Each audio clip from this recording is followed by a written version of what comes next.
Shall we start?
Check 1, 2, 3.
A very good afternoon and a warm welcome to our international webinar, Global Economic Outlook, COVID-19 Crisis.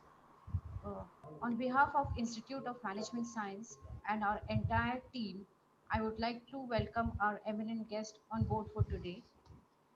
Mr. Derek Tolkar is from Malaysia, Mr. Karan Kunwar from Singapore, Dr. Deepali Monga from Haryana, Dr. Manoj Kumar from Goa, Dr. Lalima Mukherjee, West Bengal, Professor Kushali Oza from Pune, Mr. Niruti Pingle from Pune, Mr. Sandesh Tilekar from Pune, Dr. Anwar Sheikh from Pune. And now I would like to request Dr. Kumar Dutt Kanswe to give a welcome address for today. Over to Dr. Kumar. Yeah, thank you very much. Hope I am audible to all of you. And once again, welcome to our first international webinar. The title is Global Economic Outlook After COVID-19 Crisis. On behalf of IMS Pune and Foundation for Education and Life Skill, I must welcome all of you for this international webinar.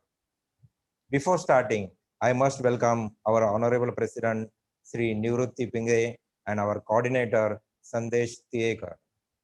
Dear all and friends, today we are having eminent speakers like Mr. Derek Tolcher, Mr. Karan Kumar, Principal Manoj Kamath, Dr. Deepali Monga, Dr. Lalima Mukherjee, and Professor Kushali Oza. Welcome all of you on board for this international webinar. Dear all, it's high time to understand the exact role of ICT in education and mold ourselves to comply with it. I'm very much happy and thankful to all of you for being with us. And once again, on behalf of IMS Pune, I extend my heartiest welcome to all of you for this international webinar and hope we will continue to have your blessings, good wishes, and wholehearted support across the, our path. I wish all very success in achieving your desired aim to attendance this seminar. Once again, welcome all of you and please be with for this international seminar. Over to you, ma'am. Yes. Now I would like to invite Roshni Sheikh to introduce the theme of the today's webinar. Over to Roshni. Hi. Hello, thank you, ma'am. I would like to introduce you to our esteemed international guest, Mr. Derek Torcher, a designer, ecopreneur, and educationist, is the head of Department of School of Creative Media and Technology at Masa University, Malaysia. He is currently living in Malaysia, teaching and developing programs in art and design. He has been developing fashion design textiles and fashion marketing modules for the last 5 years. He has a keen interest in developing new curriculum and have developed a program of studies and research methodologies that enhance the students' theoretical knowledge through research alongside their practical work. He is also responsible developing and running the new graphics creative lab as an external self-contained unit. He is involved with international companies and regularly involved in Mercedes-Benz for Fashion Week Kuala Lumpur, the Ralph Lauren Accessories Showcase, as well as Adidas All In Showcase. Before moving to Asia, he has worked with Whitbird, John Levi's, Tom Moran, John Duffy Design, BHS, Dom Chain, Four Wall, Sir Norman Foster, Architects, Custom and Excise, VAT, David Lloyd Designs, Oliver Rast Hotel Chain, Art for Offices, Art Contact, ABA Design, Next Debenhams, LA Decorations, Homes and Gardens, Self Refrigs, Athena Franchise, Satori Graphics, Channel 4 and 5, BBC, Virgin Design, GC Magazine, Howard Design, Stone Me Design, Paul Smith, WGSN to a name few. At present, he is involved with two e-shops that he has recently launched in 2020. Wow Studio and Cushion Barn, both shops are registered in the US. The design studio is based in the US, but remote manufacturing and logistics are offshore or a combination of POD print on demand in the US or short order drop ship from printers makers in Vietnam. Over to Derek. Thank you, sir. Now you can start your speech. Okay, thank you very much. That was a very long introduction. I'm not sure I can live up to all of those expectations of those titles, but that's my past. And my present is that I am now head of department at Massa University School of Creative Technology. And my remit for the school is to develop programs of study. I have under me the School of Graphic Design, the School of Multimedia, the School of Information Technology, and the School of Beauty and Aesthetics. So it's a wide range of responsibilities that I have at the moment. And as I said before, my remit is to make sure that the departments are running properly and to introduce new courses into the curriculum. So at present, I'm just writing two new courses. One is a diploma in, I think it's fashion marketing, and then there's another in interior design. So we're progressively moving forward, but the backbone of all of the courses that I develop are based around the concept that we use digital technology all the time. So when I'm planning a course, I try to introduce as much technology as possible in order to keep up on trend with what's going on in the marketplace at the moment. I've prepared a kind of little slideshow, and I'm not sure whether I have time to show it, but it will only take a few minutes. It's just my overview on what's happening with COVID-19. I feel as though there's been a complete paradigm shift over the last couple of months, and that has impacted on our working practices, both as educationalists and as designers. So I prepared the slideshow, and I just wanted to go through it. Maybe it would be a good idea. It will only take about 10 minutes. Can I share the slides with you? See if I can get those.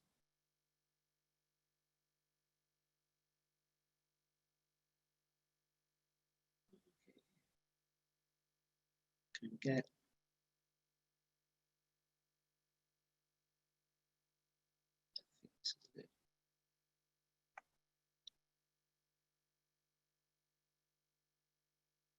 Whoa, let's go from the beginning, sorry.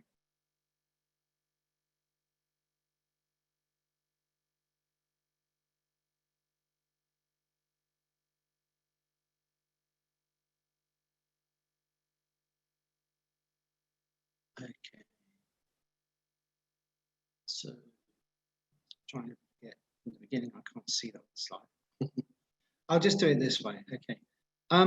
So I just prepared this show a little bit for you. So it's keep calm and carry on designing at least 2 meters distance away. There's some content here which I've developed for you. The first question I wanted to kind of ask is, will China lead the way forward after COVID-19? So China has been very, very successful in bringing the COVID-19 virus under control. Compared with most other countries, it seems to have managed to isolate and track the disease. But that means that that what they're saying at the moment is that the capacity of China is back up to 80% in manufacturing terms. So, you know, people are going back to work, they're emerging from isolation. And the IMF predicts that the economy of China will grow by 9.2% over most other leading economies who've kind of been left behind by this kind of virus thing. So the lessons I think that people would take away from that, I mean, especially in the West, they would say, there's one quote here, it's unfortunate that it took a global pandemic to make clear the ramifications of offshoring our industrial base to countries like China. So you're probably aware of this, but you know, almost every piece of apparel, in my case, when we're talking about fashion, car manufacturing or technology, is manufactured either in China or in Asia from some particular point. That's where almost everything comes from. But at the moment, a lot of Western companies are becoming kind of singly dependent on China. So that means that for this COVID-19 problem that we're having, it's affected virtually everything that we actually do. So now lots of companies are thinking about moving their manufacturing bases out of China and shifting their productions to places where the lower manufacturing costs there, countries like Thailand, Vietnam, India, Mexico. So it's kind of a bit of a problem. It kind of, the impact actually does affect the design world as much as it does anything else. It also affects global economies as well. So countries like Japan are now tempting companies to leave China for their manufacturing base and come back to Japan. So the stimulus packages that they're beginning to offer are quite large, you know, 2.2 billion. America are offering the same, Europe are offering the same, these developmental funds to pull manufacturing out of China. And I think this kind of global trade war that's been going on for the last year and a half has actually exacerbated the problem as well. But there's a company, Boston consultancy company, who were just talking about, some of the factors that that made this actually come about. It was rising wages in China, the weaker dollar, and other factors, COVID-19 and the costs of shipping. These are all things kind of have been beginning to close the gap between whether it's cost effective to manufacture in China anymore. So the cost factors could be quite reduced, and even the fact that you could be looking over the next 5 years of manufacturing moving back to the US, which is something that I think they were talking about before. But on a kind of more personal level, when you think about the effects of COVID-19, there's been a seismic shift in our work practices and the way that we actually go about our daily lives. The China thing and these two things are kind of intrinsically kind of connected, I feel, and I think in the foreseeable future, you'll see different types of manufacturing, different types of design processes going on. So a couple of things that have come out of it is this kind of stay at home, this new reality where people have had to adapt their workplaces and stay productive at the same time. So what you're getting is flexible work practices becoming the new norm, the advent of Zoom and video conferencing, a bit like we're doing now, social distancing and restrictive order movements. These kind of things that we all have to kind of deal with. But COVID-19, I think I'm not saying it's been a good thing, but what's happened is that it's accelerated it's brought about issues that normally would have been slow to come to the market, but now they seem to have speeded up. So we have things like, we always talk about the fourth industrial revolution, where emphasis is played upon digital transformations and the use of AI. Up until now, it's been kind of slow to come to the market, but now you're seeing things with this work at home environment. You need to increase things like G5 and Wi-Fi technology, autonomous delivery systems for social distancing, autonomous cars for social distancing, and AI manufacturing. All of those things seem to have accelerated. They seem to have happened a lot faster. I'm not sure whether you've noticed, but I seem to have noticed quite a lot of things change really quite quickly. So our working lives have changed almost overnight, and we've had to adapt in a different way of working. But the design industry has always been digitally driven. So the communication part has never been an issue. We've always transferred files digitally. It's part and parcel of how we actually work.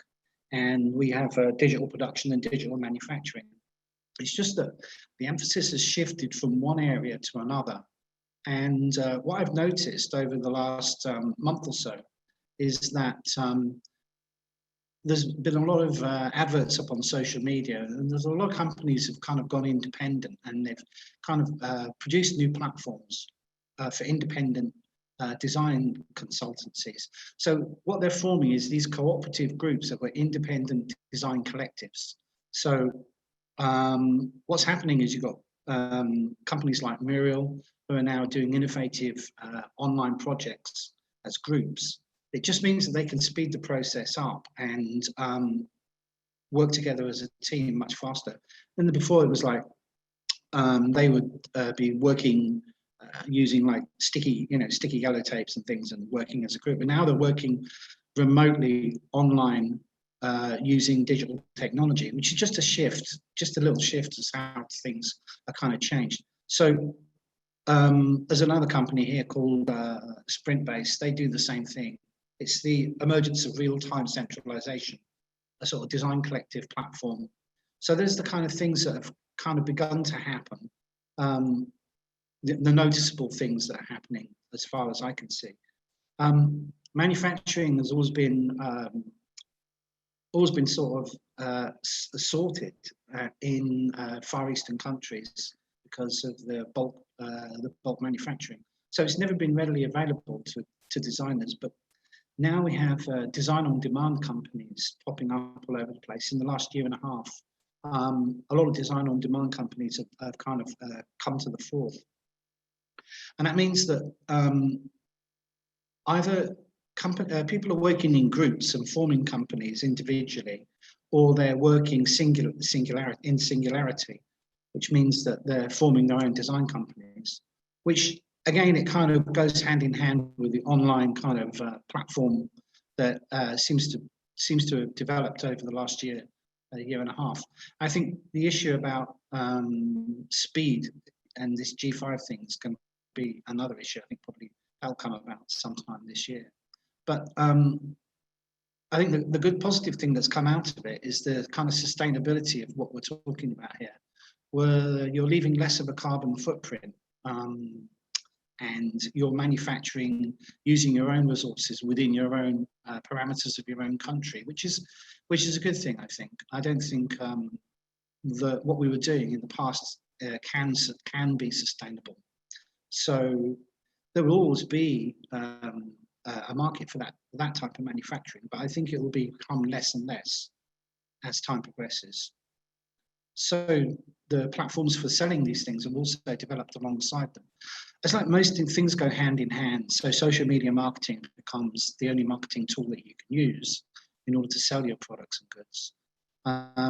So as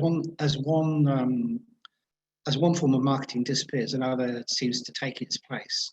So every day you'll get some new company popping up, saying trying to sell their wares, really. So 3D animation to promote for social marketing, 2D animation packages, template-based systems.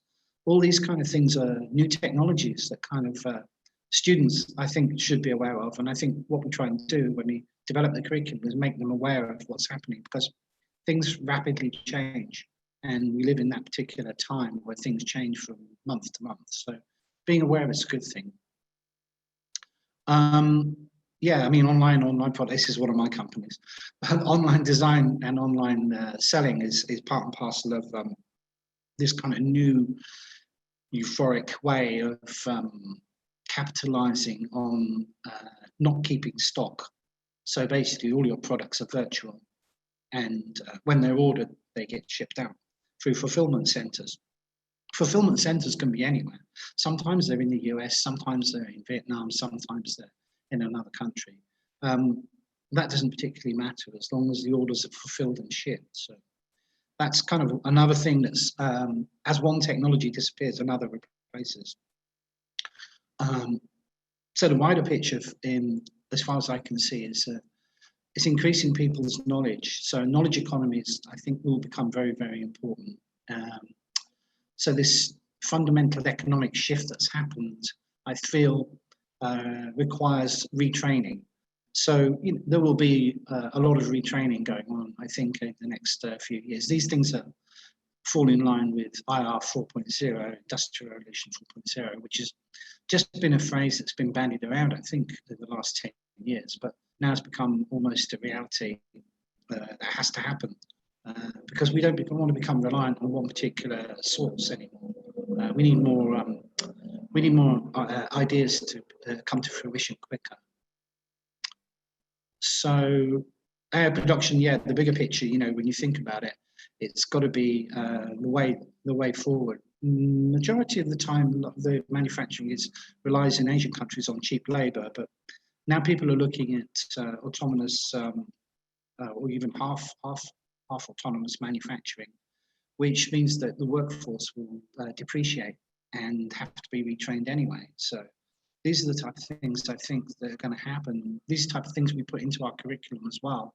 So we're teaching things like Python and coding, robotic coding, that type of thing.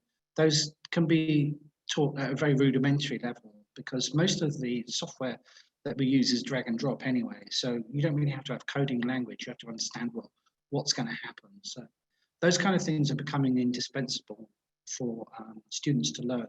So we try to introduce that into the curriculum at the moment. So this is a new digital landscape of the future, I feel. Making students prepared for this is our task, or my task as well as yours. So it reduces the risks of failure in the system. They need to be able to adapt quickly to what's going on. So as I said before, that's as much as I try to do is to introduce this understanding of new technology as much as we can within our curriculum. So that's my little speech. Okay, thank you. Okay, switch on slide.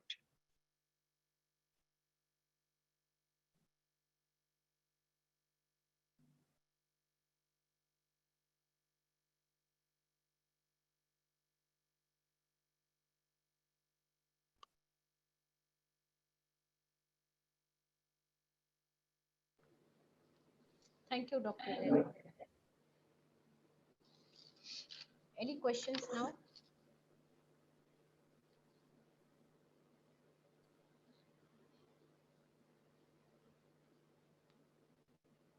Hello.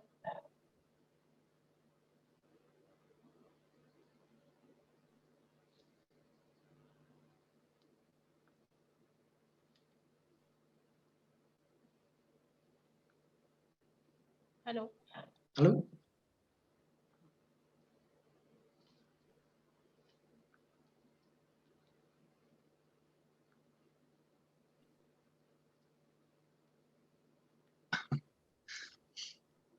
Thank you.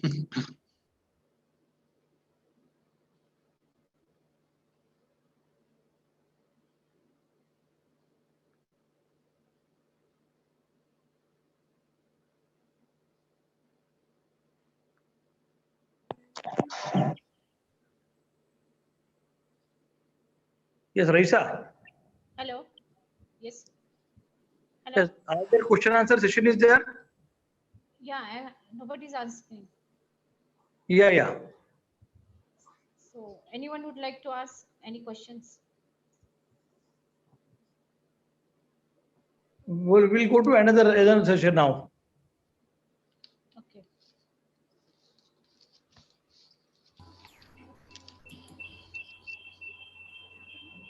Hello.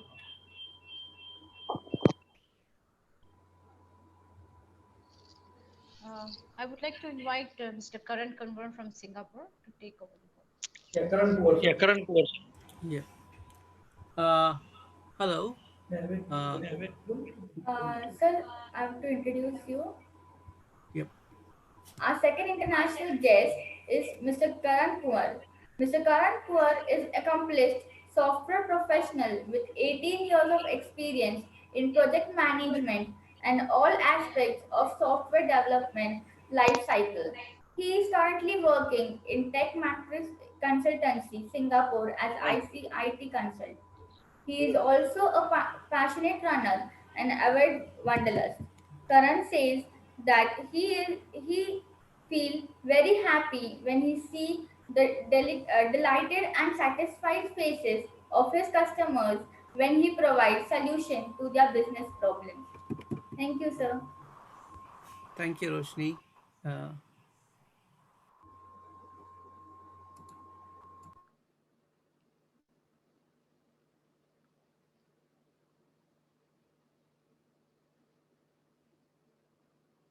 दोनों कने ना क्या है?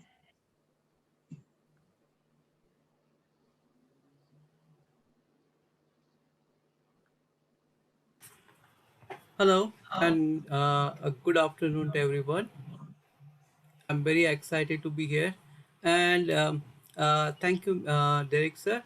It was such a nice presentation, and you covered everything, I guess, and that makes my talks much smaller because I think pretty much everyone thinks about same points because this COVID is not a line or not alien to anyone because everybody is living it, everybody is experiencing it, and this is one of the unprecedented time in our history. Okay, and when I think of COVID, a few months back it was just unthinkable. Nobody would have thought that there would come such a situation where everyone, every animal, every human will be affected in the world. This is really unprecedented. And so but having said that, this is reality. We are all living it. We are all isolated. We are working from home. We are maintaining the social distance.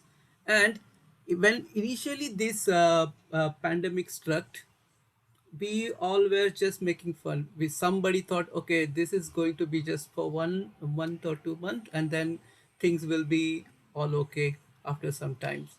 Some people were very scared, and they were making it, a big fuss out of it. They were just shutting them out in their houses. They were not going anywhere. However, as the time passed, things started getting clear, and everybody come to know that this is going to be very serious. This is even serious than the slowdown of 1930s, where millions of jobs were lost, millions of people were left homeless. Yeah, and this is even going to be worse than that. So how different is this situation compared to other slowdowns? Let's compare the slowdowns of 2008, when there was a financial slowdown. The after slowdowns, the country started opening, and country started encouraging people to go out, go into the shopping mall. If you want to show that if you are nationalistic, or if you want to contribute to your company country, then you just go out in the shopping mall, spend money, and that's get your and go mix up with people, buy things, and then that will eventually bring up the economy, right? But in this situation, when country will eventually start opening, the governments are saying, don't go out in one shot, go slowly. If you need, then only go out. Don't go in the shopping mall. Don't go in the crowded place. Maintain social distancing. So there is a fear, there is element of fear, and people that this element of fear is not going to go very fast. Yeah, so the situation will not get to a normal point in 1 month or 2 months time. We don't know. uh, First of all, we don't know how long this COVID is going to last, right? If let's say now we are talking about the economic impact global impact after COVID, but right now nobody knows when it is going to end. Let's say some miracle happens tomorrow, and there is a vaccine, and the impact will be very slow, very less, minimum impact, and the world economy will come very fast. However, if there is no vaccine, and if this uh, pandemic continues for like 6 7 months or 1 year, then situations are going to be very very bad. For example, uh, if you go through the news now, in US millions of people have lost job. In India itself, there are hundreds of millions of people have lost job, and that impact is very significant for a country like India, where there is the resources are very less, right? So now what will happen now? Let's talk about, as Mr. Derek has said, now the impact of this pandemic is going to be far reaching, and we will come across many new normals, right? We wouldn't have thought earlier that this can also be a normal life in the future, as there are some new normals like working from home. So everybody is working from home now. Your kids are running around, your wife is asking you to work for something, and you are still working on this, and you are still connecting with your colleagues, your boss, everybody, right? So this is one of working from his new normal. Then another is the education sector, where now the students are attending classes from home, right? We were talking about this, that in future the schools are going to go online, but there was no trigger, right? But this pandemic has given a trigger, and now it's not just the one of the situation, but it's a necessity to go online, go digital, and attend your class online. And you and we have to adjust this, and human is uh, awesome adaptation machine. So we have been adapting to every changing situation in the world, right? In the history, from the history, and now it is we are going to adapt to the new normals, that working from home will be new normal, working in different shift, working in flexible shift will be new normal, where people are not and now the companies understanding that, oh, working from home also can be beneficial. Now the companies are finding that employees are even more productive when they work from home. I think this is initial stage. We don't know what's going to happen in the future. Maybe as a human is a social animal, so maybe after some time the productivity will go down. But this is how it is happening right now. Yeah. And earlier, Mr. Derek said that the impact of globalization will be now. We were impact on the globalization.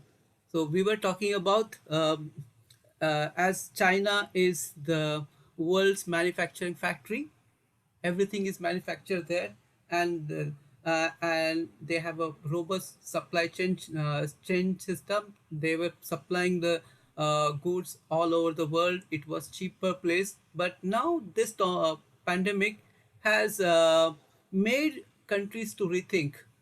I can't put all my eggs in one basket. I can't just depend on China, since things are produced on mass scales cheaper. But now I have to diversify. I have to put my eggs in different basket.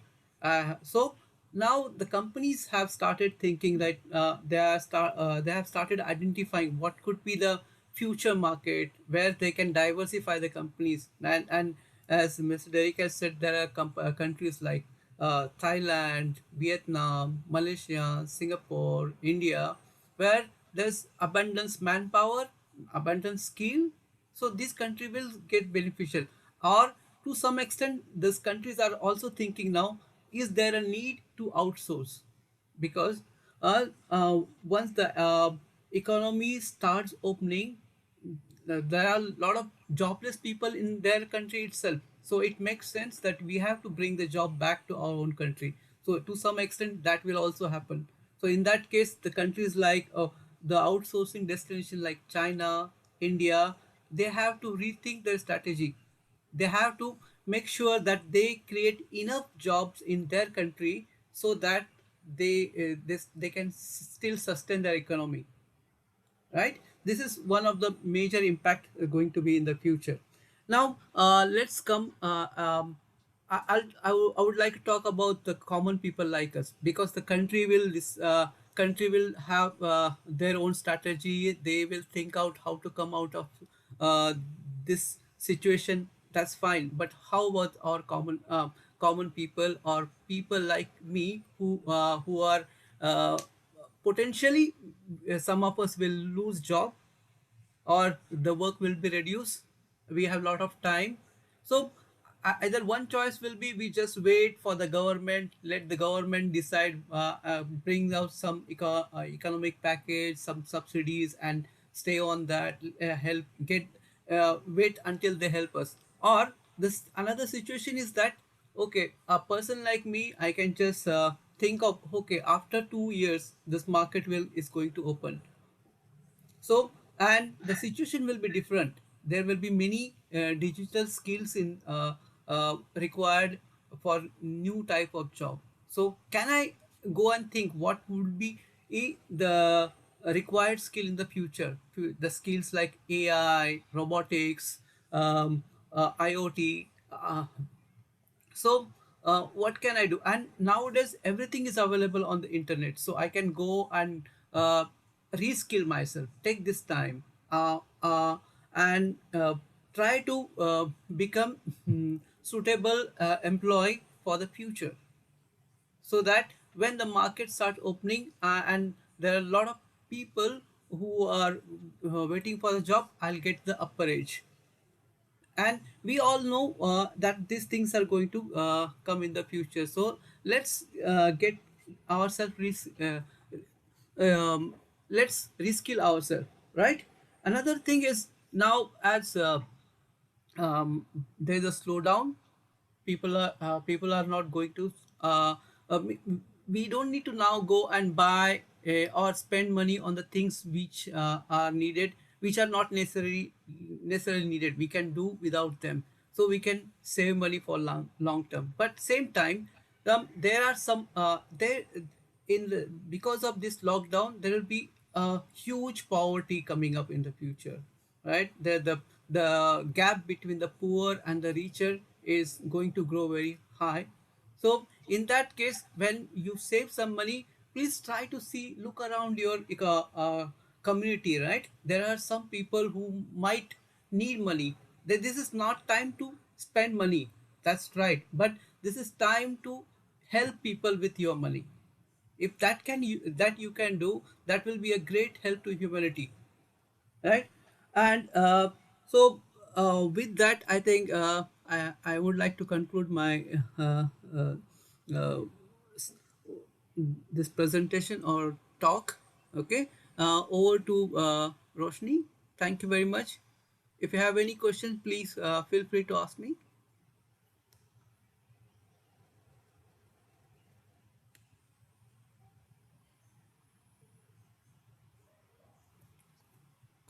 Is there any question answer session?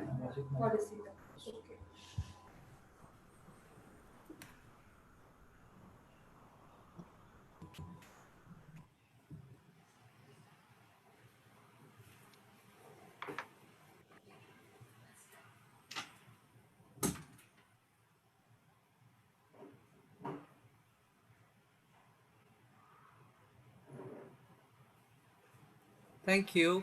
Thank you very much. Thank you.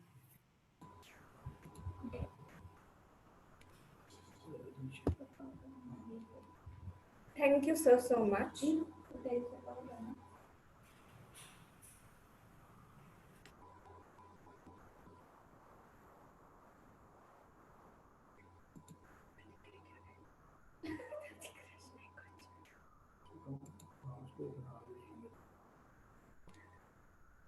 I would like to introduce now the principal, Dr. Manoj S. Kamath.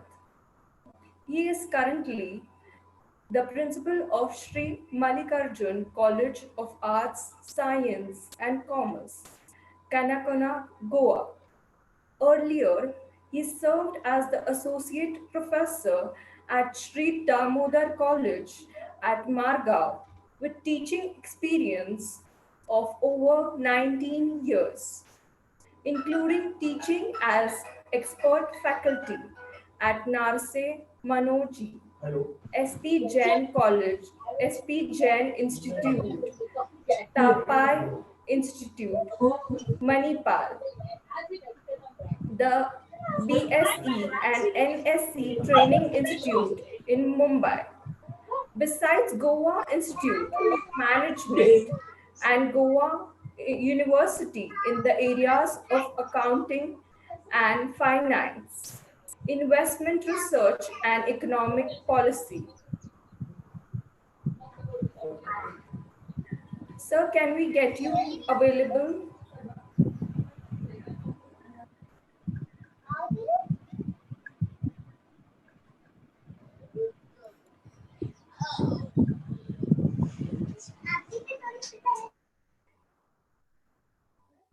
Dr. Manoj Kamath.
Hello.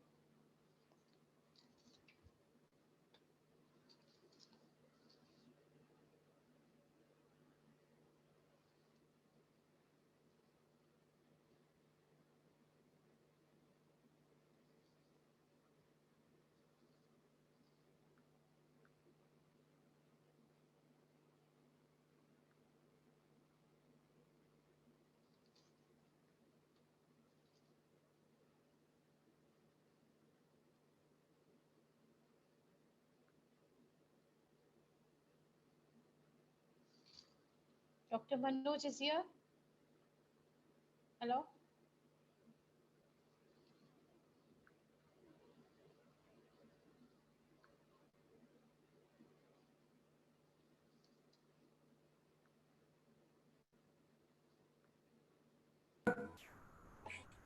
Hello.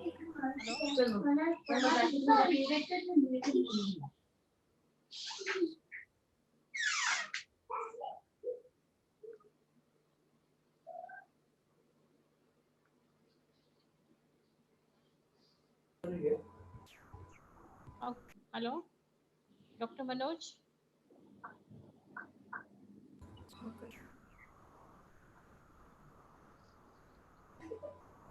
अभी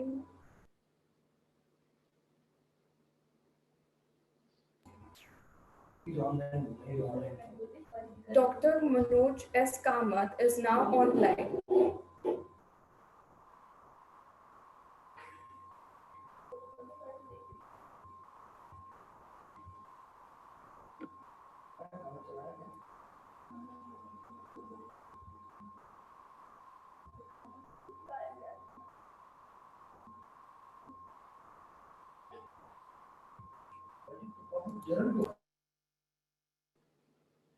Hello.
Dr. S. Dr. Manoj S. Kamath. So I would like to introduce you. So Dr. Manoj S. Kamath is currently the principal of Sri Mallikarjun College of Arts, Science and Commerce, Kanakuna, Goa. Earlier, he served as the associate professor at Sri Damodar College of Margao with teaching experience of over 19 years, including teaching as expert faculty at Narse Manjeev, SP Jain Institute, Tapai Institute, Manipal, the BSc and NSE Training Institute in Mumbai. Besides Goa Institute of Management and Goa University in the areas of accounting and finance, investment research, and economic policy. Now, I would like to hand over to Dr. Manoj S. Kamath. Hi, good afternoon to all of you. Good afternoon, sir. Yeah, I believe you all are able to hear me. Yes, sir, we are able to hear you. I also believe that you all are safe and locked up in your homes but yet the spirit to learn, spirit to share, spirit to exchange ideas is still there. I heartily welcome you for this webinar. I thank the organizers for giving me an opportunity for discussing some things with you, which probably I understand and which probably may add up to your understanding in this area. Friends, we are in the midst of a pandemic. We do not know when this pandemic is going to end. We do not know whether this pandemic is actually going to end, how lives would be more difficult, how many of us would be lost in that entire process. But yet we are hopeful because there is always a light at the end of the tunnel. My friends, this particular pandemic has made a significant impact on the entire economy of the world. This is probably for the first time that all countries, whether it's a low developed, least developed country, or whether it's a developing economy, everyone is suffering. And the impact has been tremendous. Impact has not seen whether the country is a rich country or whether the country is a poor country or a developing country and so on. So not only lives of common people have been affected, the lives of industrialists have been affected, the industrial environment is affected, the core sectors have been affected, and we do not know what would be the impact of this particular lockdown, what would be the impact of this particular pandemic in the years to come. Friends, earlier before this, we had seen great world wars, we had seen pandemic before, we had seen the common flus before, we had also seen the impact of global recession, which has made an impact throughout. But the impact what this pandemic, COVID-19 is creating at this particular moment, it has brought the entire country to the standstill. I believe that more than anything else, or the only sector which has taken the maximum brunt all over the world is the MSME sector, which you call it as micro, small and medium enterprises sector. Now, this particular sector is more important to a developing country like India because it employs around 40% of the country's workforce.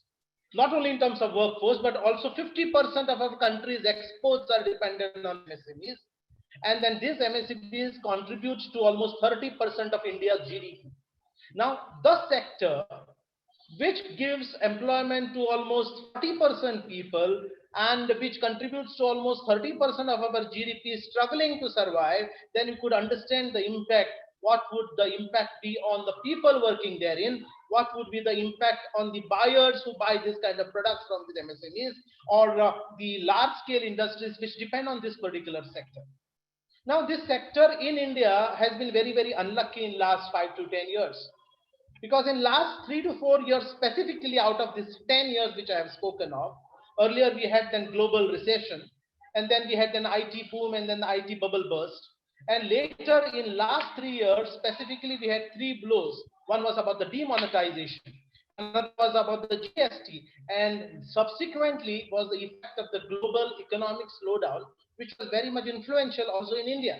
Now we feel that this particular sector called as an MSME sector of India, which suffered 3 blows continuously and still was surviving, has derailed or is being derailed in the entire process of lockdown, entire process of COVID-19 pandemic.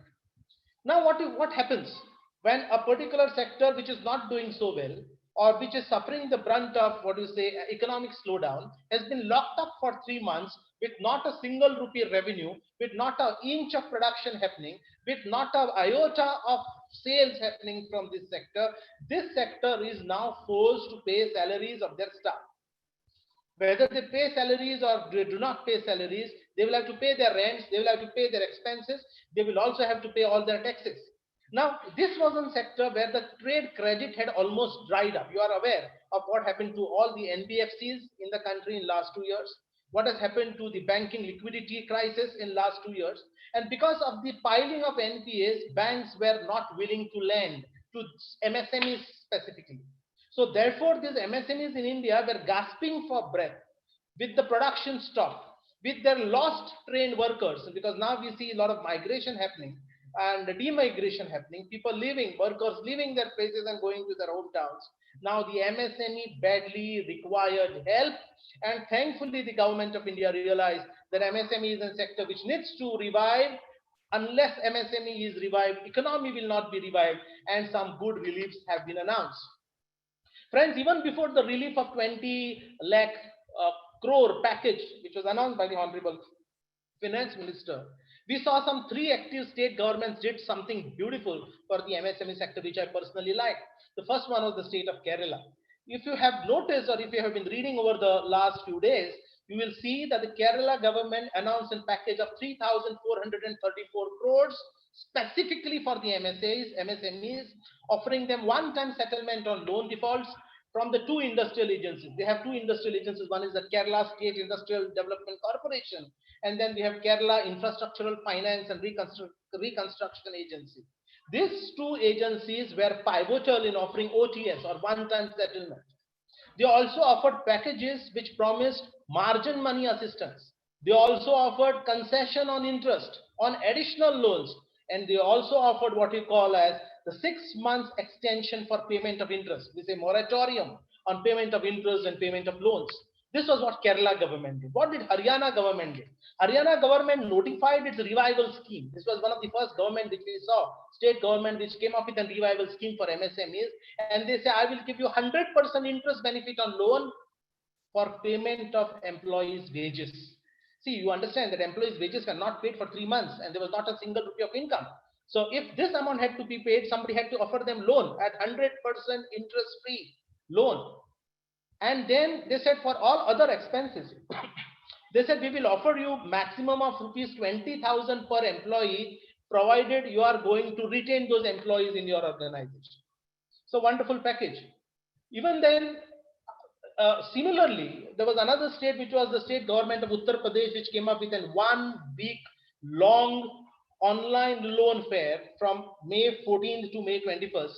And then they said all MSMEs which are hit by the lockdown, come and join the loan fair, and then we will see that the banks offer you loans. Now, this is what the three governments or three state governments have done. Now, in a place like Goa, Goa state, which happens otherwise to be a very, very prosperous state, or a state with the more per capita income per se, we were not able to offer any such schemes.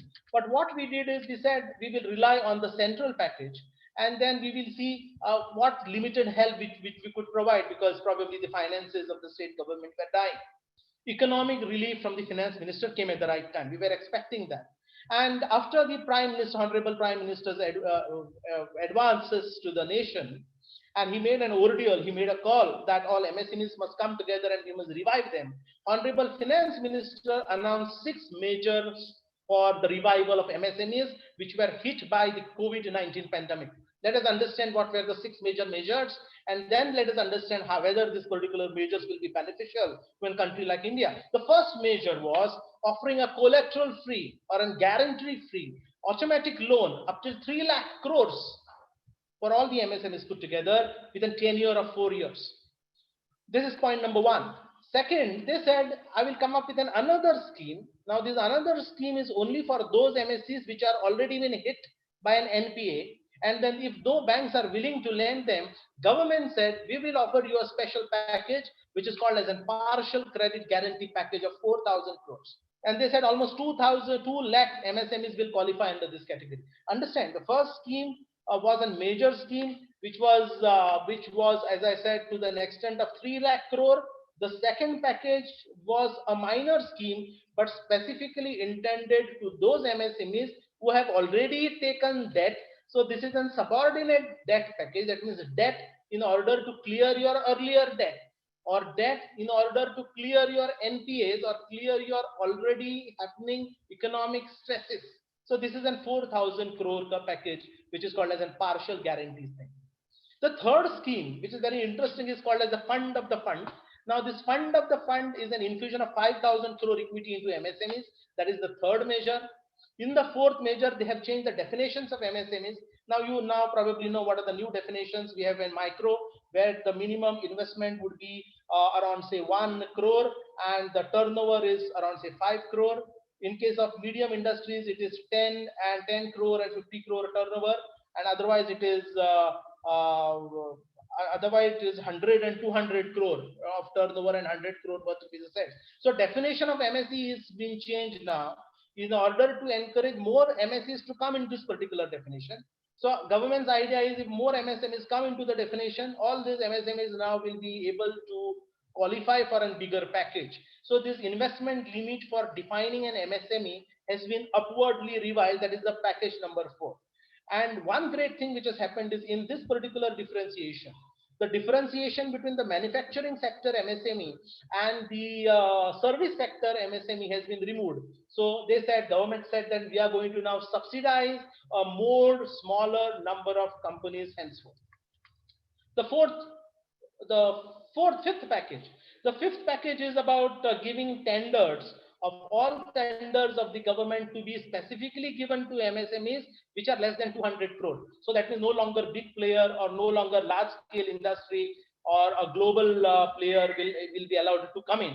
And the last package was that whatever receivables, whatever payables were from the government side towards these MSMEs, that would be cleared in a flat rate of 45 days.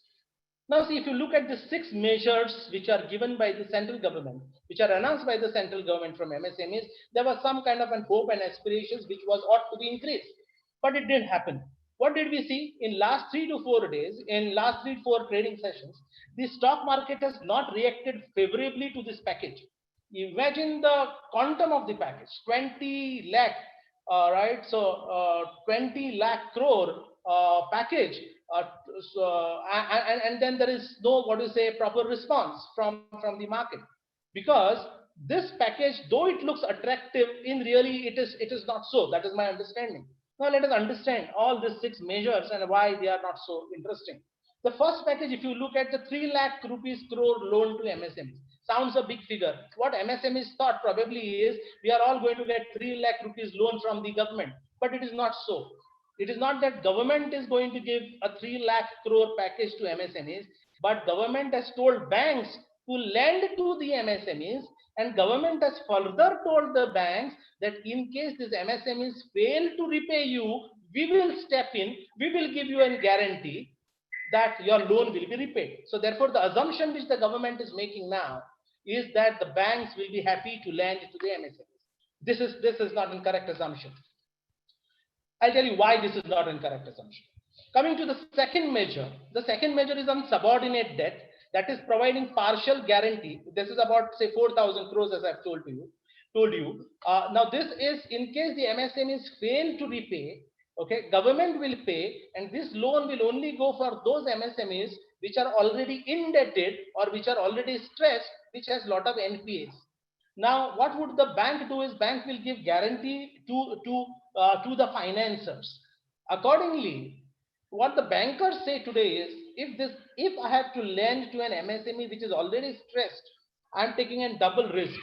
Already, even if the government guarantees to pay, in case the MSMEs fail to pay me, recovering this guarantee or revoking this guarantee is not so easy, because getting money from the bank, from the government, is never a simple process. It's a tedious process.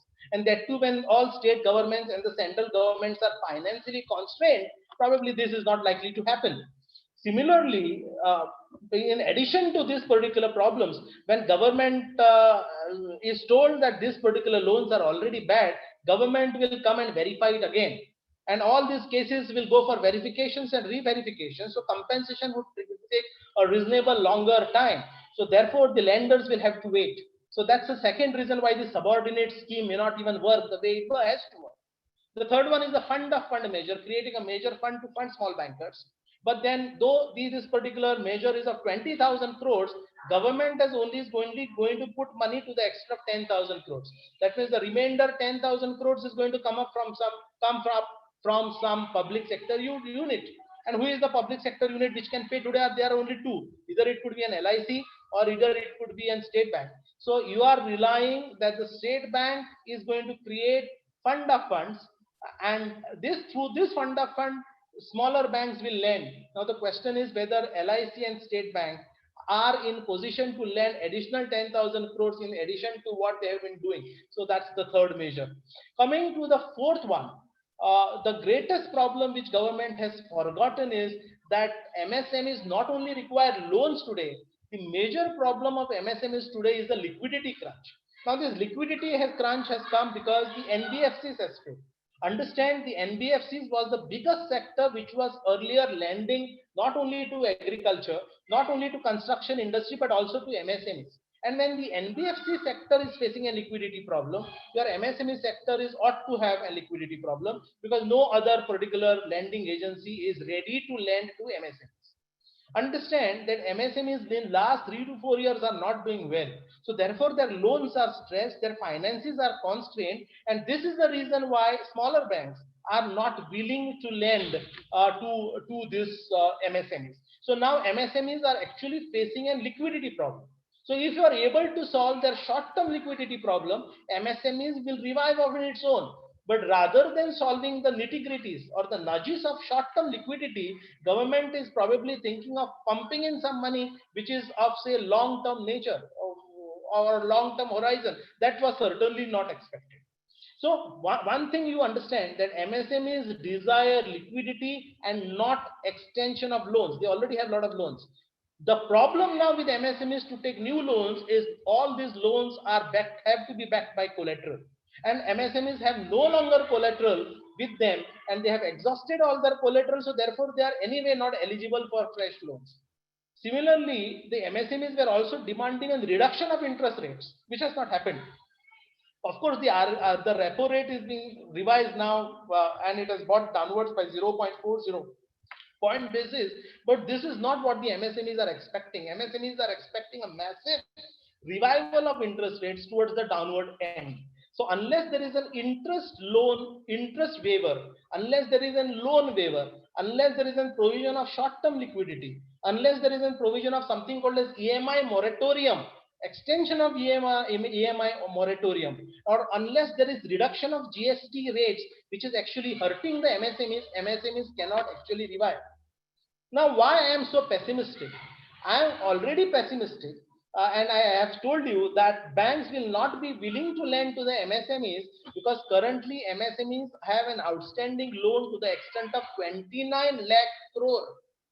Now, to an industry which has an outstanding loan of 29 lakh crore, and out of this almost 10% are already our NPAs, you are promising them a new, what do you say, infusion of almost 24,000 crores, which is again peanuts. So banks anyway have cut down their exposure to MSMEs due to high stress. Public sector banks are anyway struggling for capital, and you cannot be putting them into more stress unless the demand situation improves. So government probably has to see that the demand situation improves in the market. When this improves, MSMEs are likely to make more revenues. When they are likely to make revenues, probably they will have a little more collateral, and then only banks will not be afraid of lending them. Now, in this particular 6 measure package, there are other problems as well. As I told you, the MSME definition has been now revised to include the investment condition along with the turnover condition. Now, with this investment condition and turnover condition, both these conditions have to be met. And unless both these conditions are met, you do not know whether in which sector or which category you fall. Another thing is, after diluting the definition of MSMEs, there is a fear that new MSMEs, which were no MSMEs, which were earlier as considered to be as large firms, will get into this MSME kind of a definition. Once they get into this MSME definition, they will automatically qualify to bid for tenders under 200 crores. So your small and struggling MSMEs will never get the benefit of your 5th measure, that is 200 crore tender qualification measure. And last relief, if you see, central government has said in next period of 45 days, I am going to clear all the dues of all the MSMEs in the country. This is also unlikely to happen. This is unlikely to happen because center today has not yet paid the payments which are attributable to state governments. So when the center has not paid to state government, the priority of lending to your MSMEs comes next. So with the constrained finances of the state government and constrained finances of the central government with revenues depleting as well, I don't see that within 45 days all these dues would be clear. Understand that though the intentions of the government to revive our MSME sector has been good, but probably it will not yield so good measures because these are all half-baked measures. Remember, if you bake a cake and if you don't, and if you bake a cake and then you are in a haste to bake the cake, unbaked cake will not taste as good as a well-baked cake would taste. So therefore, the new system, I believe, may create a new stressed lot of MSMEs with a huge bad loan problem, and not only for the MSME sector but also for the lenders who are being forced to lend. So I only hope with such kind of a discussion, better sense prevails at all angles, in all spheres, from all aspects, and then these MSME sectors get their due what they are expecting for. Remember that economic revival cannot happen until that sector which is at the bottom of the pyramid does well. The sector at the bottom of the pyramid will do well only when there is revival of demand. Unfortunately, the measures which are announced by the government is talking and targeting the supply sector movement. Now, if the problem is in the hand, you cannot be treating your head. So this is the kind of a problem currently India is facing. And this is an unique problem which probably as soon as possible we will have to come out so that the economy revives. I'm very happy that the organizers have given me this opportunity, and learned crowd like you have come together for exchanging these ideas, and for giving me an opportunity to share my thoughts on how the MSMEs could be revived, or why the package may not be so beneficial as it is expected. Thank you so much.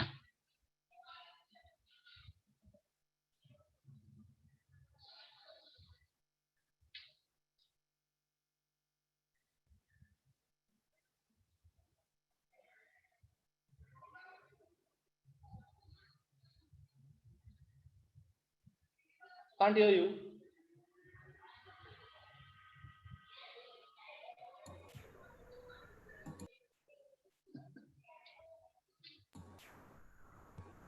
Hello. Yes. So there are some questions by the participants. Yes. So the first question is by Ma'am Subrata ma'am. How would the Yes. electronics and CD industries in the India post-COVID would still depend on China?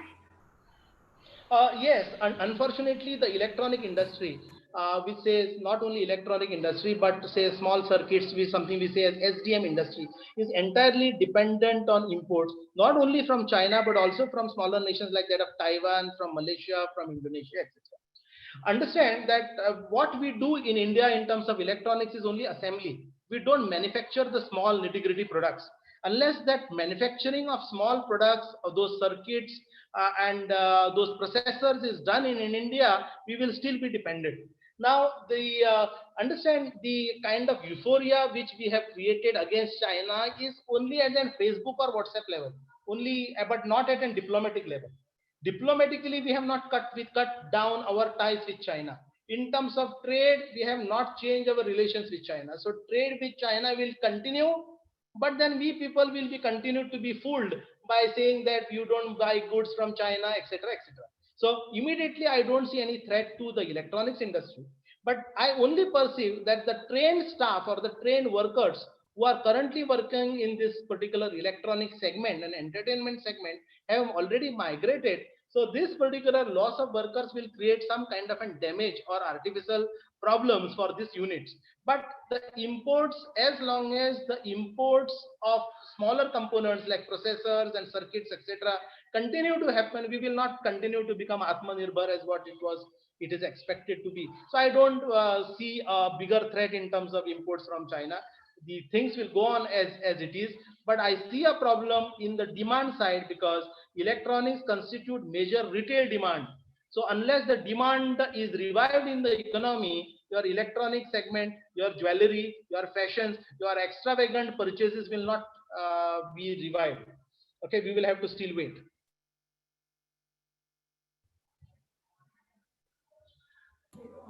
So the second question is from Rajendra Kumar.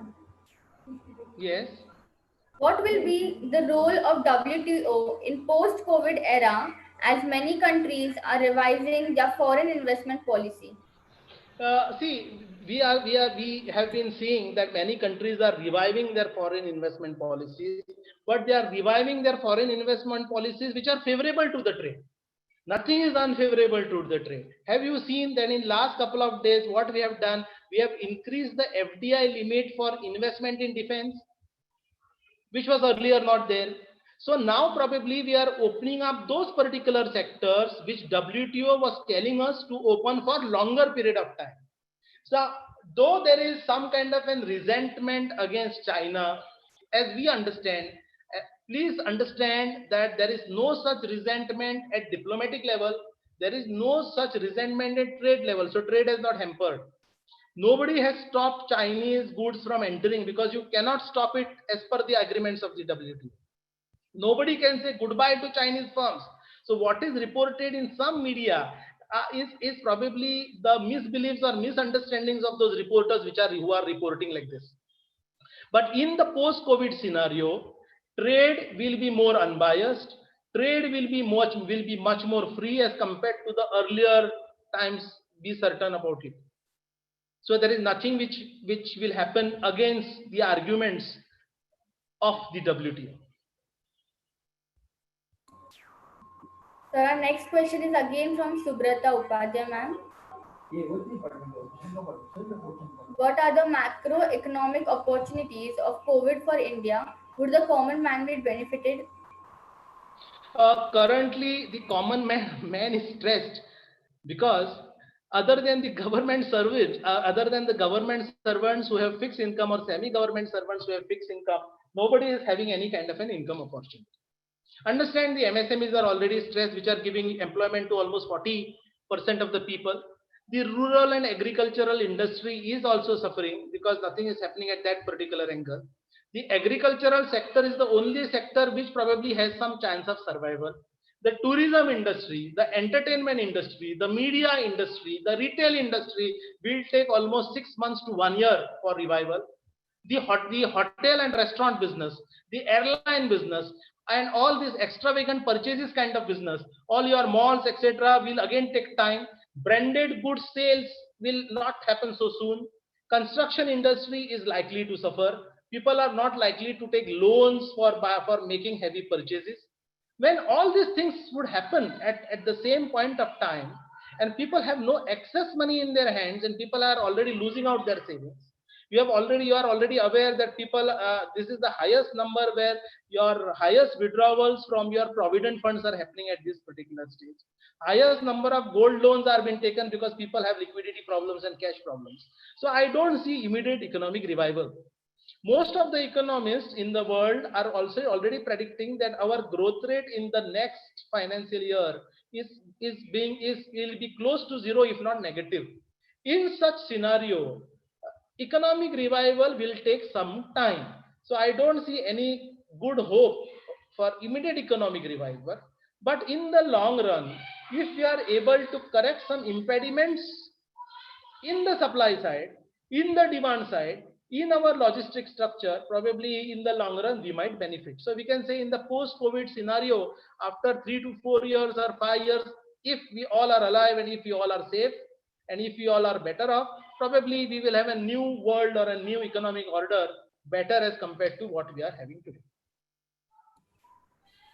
So the next question is from Kishore Das. Whether business would be as usual in post-lockdown scenario, particularly in India? I have just now answered this particular question, so I'm not going to dwell more upon it. But immediately in the post-lockdown scenario, we will not see revival of demand. I have already highlighted those particular sectors which are not expected to do well. Four sectors: energy, coal, mining, electricity. That is this particular sectors: cement industry, iron and steel, rubber, automobile. What is say extravagant cars. This kind of purchases are going to suffer, or this kind of markets or this kind of industry will suffer.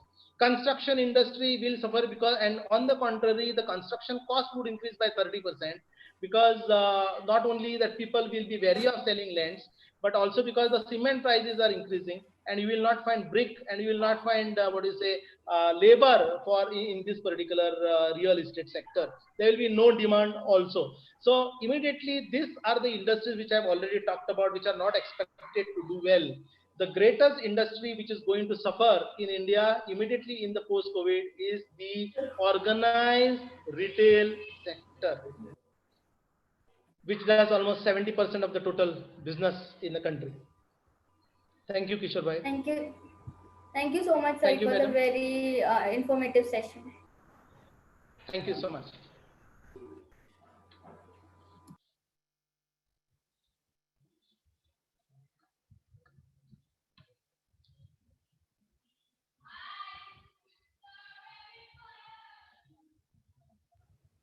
Now I would like to introduce Dr. Dipali Monga.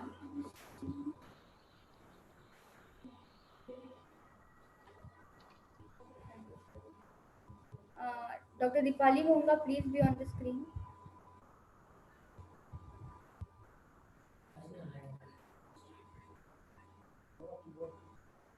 Dr. Dipali Monga is director. Yes, ma'am. Dr. Dipali Monga is director and co-founder of Mantram Training Private Limited, international corporate trainer, life coach, NLP expert. She is an international certified licensed practitioner in neuro-linguistic programming, certified human mind coach, and subconscious mind reimprinting coach, certified hypnotherapist, certified in many psychometric instruments, Uday Parik Lab, certified in simulation games for training and workshops. Besides, attended skill development programs and trainings from Dale Carnegie, etc. She has around 20 years of experience in the field of academics and training. Earlier, she was professor, HR, and dean of an HOD of business school. She has authored 5 books of management, HR, general and written, published, presented around 20 research papers, articles. Thank you, ma'am. Thank you so much, Roshni. Yes. Very good afternoon, everyone. And it's a privilege to be a part of this international webinar.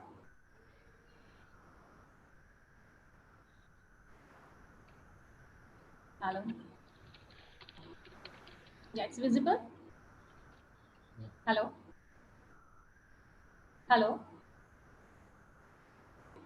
Yeah, Roshni, am I audible? Yes, you are. Okay, okay. Thank you very much. So, as at present, we are going through this pandemic time, uh, post-COVID stress. My topic is how to manage stress in post-COVID period, particularly for entrepreneurs. And yes, we all are at home, this lockdown. I myself an entrepreneur, and I'll be discussing about the cases that come to me and how we are at here managing stress. Whether the business, whether small business, medium business, or large business, they all are facing the stress. They all are going through very tough time. There's economic crunch, there's economic fall, and even there's a phase of uncertainty.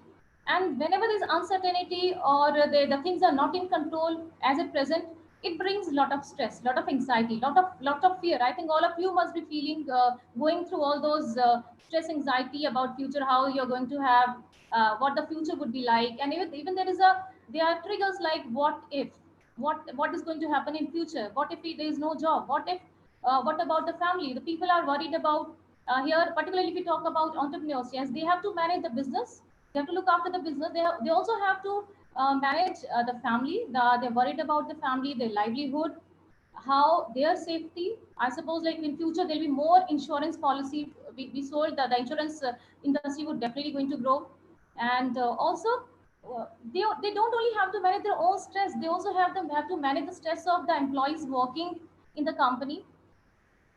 Along with that, there'll be a lot of insecurities they are going through. There are anxieties they are going through, how they will manage all these things. So their role become very crucial in bringing back the economy, managing the stress. In that, they have to work not only the physical immunity, but also mental and emotional immunity. Also, they have to be much, much stronger. They have to play a very strong role, be an entrepreneur, and to again work on bringing back the economic back as it was earlier.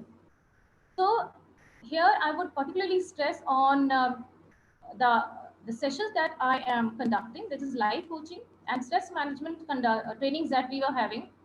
So in the in the live coaching, people are coming to us and they are going under through a lot of stress, their anxiety, and they want what is going to happen in future, because they can't manage it at present, and they want to know how to manage it present and how they can manage in future. In the same case that we used to conduct stress management session, we used to conduct going to the companies, but now we're thinking how we can have those stress management sessions online, because it is really in need of an art. So post COVID, how entrepreneurs are going to, what stresses would be, they have to completely redesign, they have to completely work on the new model. With social distancing, they have to make a lot of changes in the companies. Even if they're conducting sessions online, if they're conducting some meetings, there would be virtual teams, there would be virtual meetings. There are a lot of adjustment, a lot of new learnings would be there. How that is going to be the part, how that is going to giving a stress to the employees, how that is going to be managed. So along with this COVID, it is bringing lot. There would be I would say, the set of challenges for entrepreneurs would be different, and the set of skills that entrepreneurs would need would also be different, as there are certain techniques which I would like to mention. In yeah, health industry would be much uh, in nowadays. There will be, I suppose, maybe in future there would be wellness officer also. Happiness sessions would also be there. There will be more regular basis on regular basis. There would be yoga. There will be meditation. Recently, I was reading and I read that the Zoom session of a company, they're starting with the 5 minutes of meditation. Time to time during the meeting, they're having a stretch. They're having a sessions for decoration. They're having session to encourage some light activity, general discussion, so that the environment is very light. If we keep thinking about future or about past, it is not possible to come out of stress at all.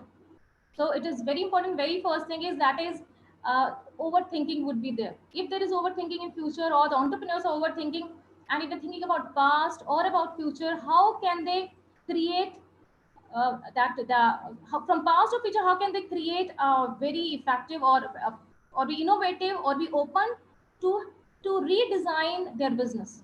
So they have to learn not to overthink. They have to learn to be in present, and only present, from that present situation only a new situation or new thinking would be, or new innovative ideas would be there, and a new model would be created.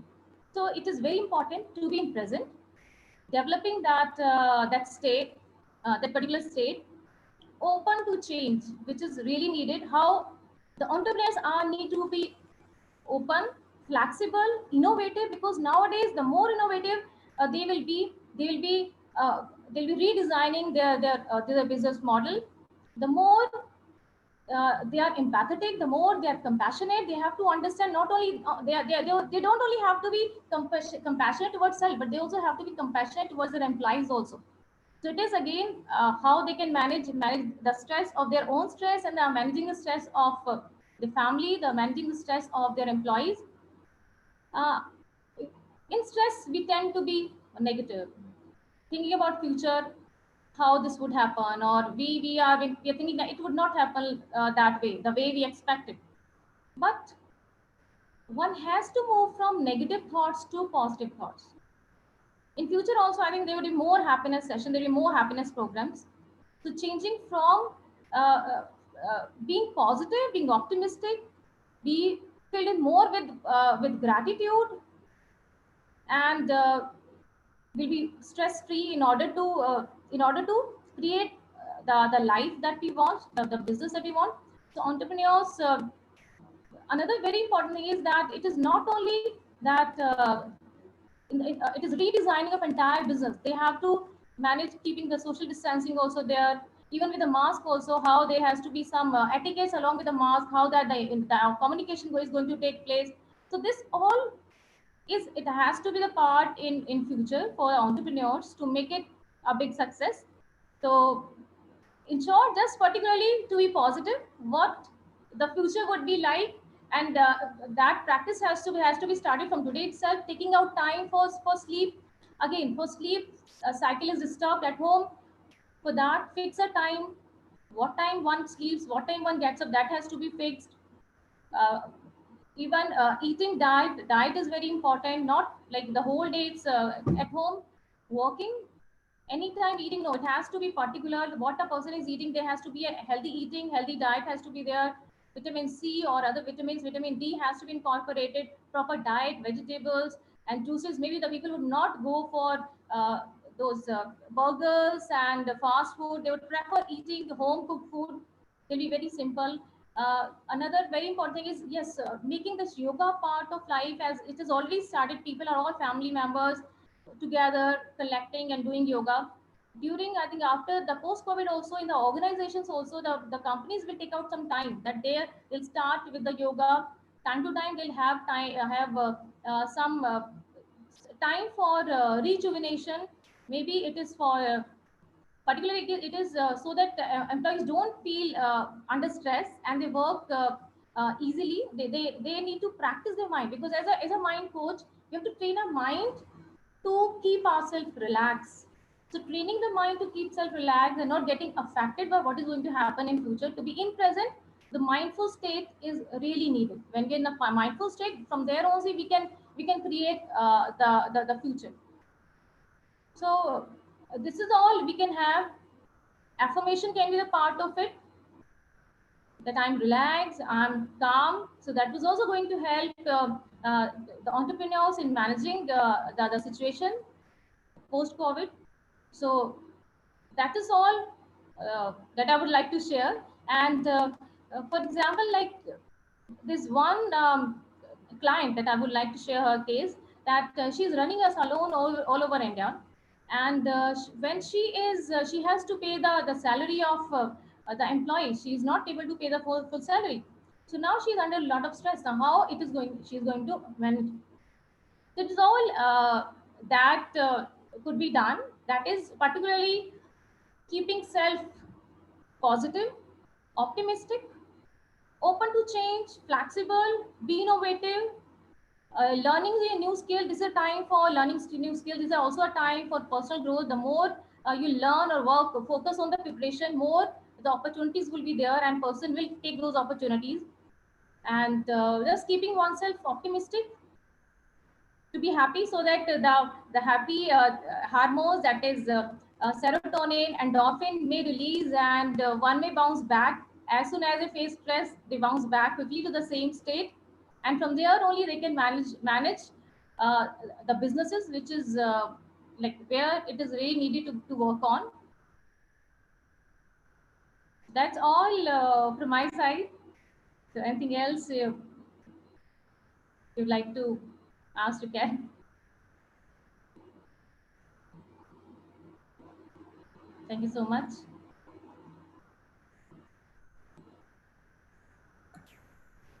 Anyone has any questions?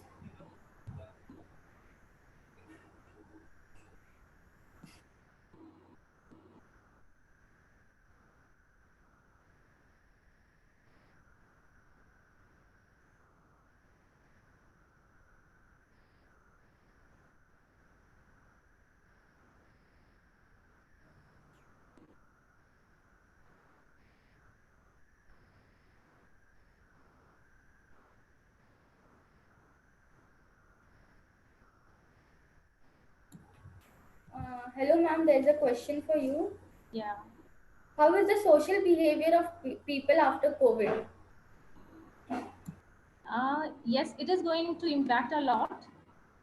I think people would be maintaining distance, but yeah, they'll try. They'll be more empathetic. They'll be more understanding, because no, like they know everybody is sailing in the same boat. Be more friendly also, like maintaining the distance also, but they'll be more closer. I suppose they'll be more closer because everyone has faced the same situation. So everyone is in a position to understand each other's position, and together they can try to help each other also.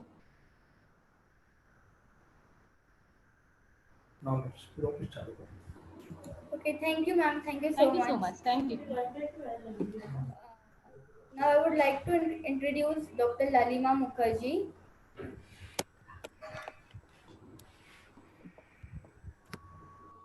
Hello, everyone. Hello, ma'am. Hello.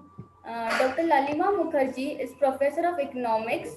She is a doctorate in economics from the Department of Economics, University of Kalyani, Nadia, West Bengal, under the guidance of late Professor Dr. B. Ghosh and Professor Dr. Bhattacharya. She is a gold medalist, first class first in UG from Rabindra Bharati University in economics and also the university topper. She has presented several papers in various national and international conferences and co-authored a book named Statistics for Economics with Professor Sampath Mukherjee, ex-HOD of St. Xavier's College, Kolkata. She has joined IEM Management House, Kolkata on 3rd February 2020 as a professor of economics and teaching in University of Engineering and Management. Over, ma'am. Thank you. Thank you, Roshni, for the introduction. I would like to show a presentation. Should I start the screen sharing?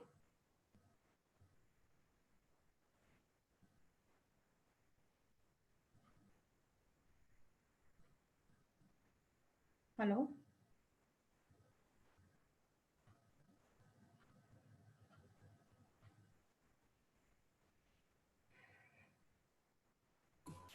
Yes, ma'am, we can hear you. Yeah, should I start the screen sharing? Yes, ma'am, you can start. Okay, thank you.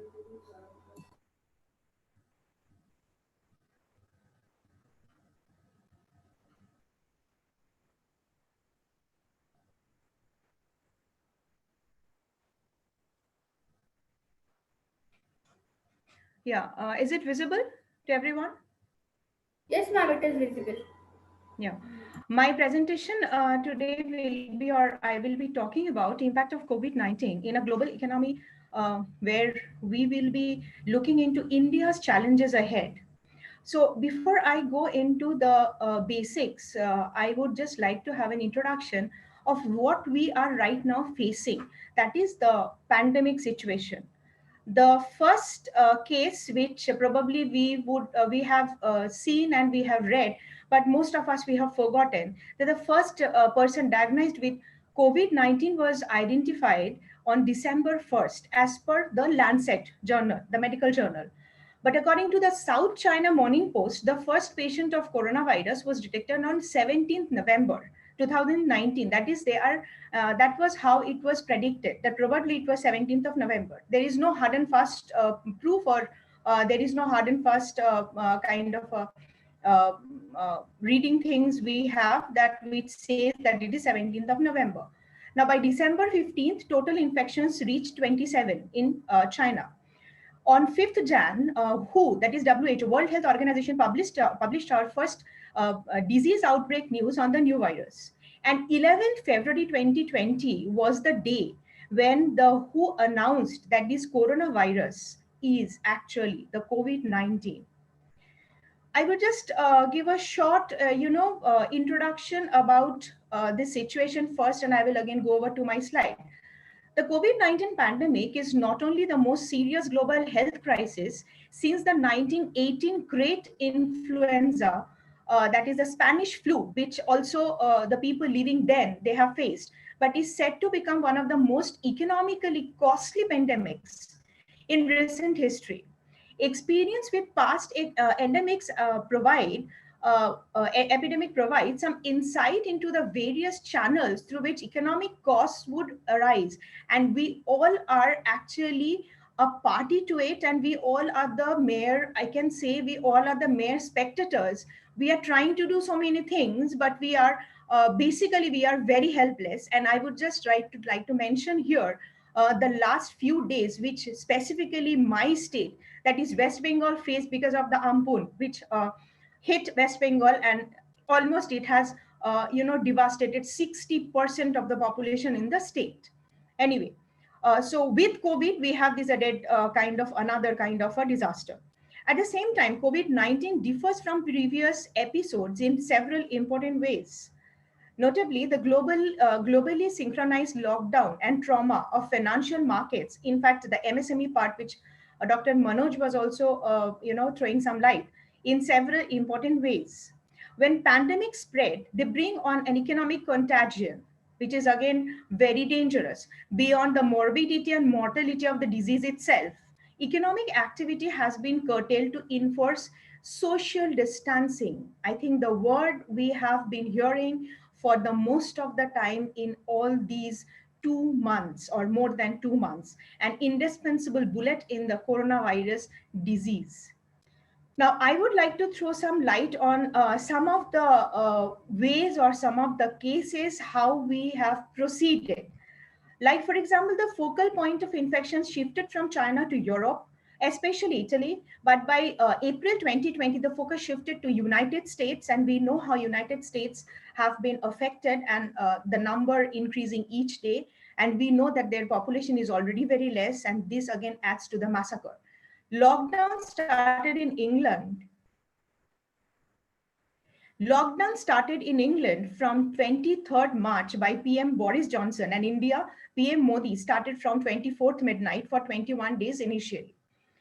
Now, impact of COVID-19 globally. I will just go through the global part first, and then I'll definitely come back to my country, that is India. The preliminary data indicates the US GDP fell from 4.8% at an annual rate, the largest quarterly decline in GDP since 2008. That is the global financial depression which the world faced, when the US economy contracted by 8.4%. Foreign investors have pulled Foreign investors have pulled an estimated $26 billion out of the developing Asian countries, and we know how much it takes and what we actually face if we don't have the much of FDIs. More than $16 billion out of India. According to IMF, France, Germany, Italy, Japan, and the United Kingdom have each announced public sector support measures totaling more than 10% of their GDP.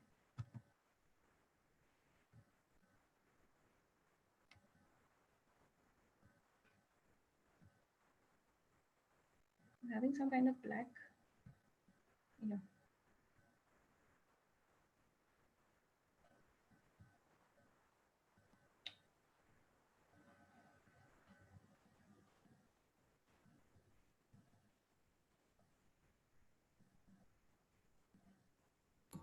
What happened? Yes, ma'am, we can hear you. No, but my screen sharing stopped all of a sudden.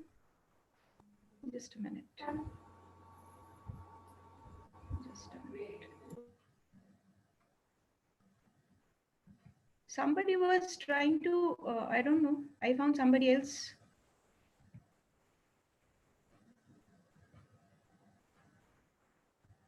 Yeah, is it visible now? Yes, ma'am, it is visible. Somebody was trying to, I don't know. Ma'am, Yeah. now it's visible. Yeah. Now, what are the results of this pandemic? Efforts to reduce social interaction to contain the spread of the virus, but I don't know how far this containment and how far this social distancing and how far this staying away from each other actually help the economy. That is again a big question. Disruption of the daily lives all over the world, adding to the economic costs. Increasing rates of unemployment, raising the prospects of widespread social unrest. I think I would like to put some kind of inputs here in the sense that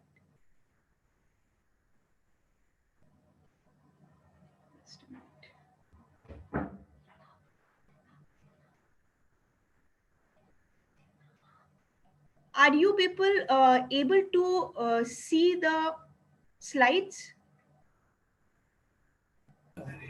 No, ma'am, there is no slide now. You can see your. But I am, just a minute.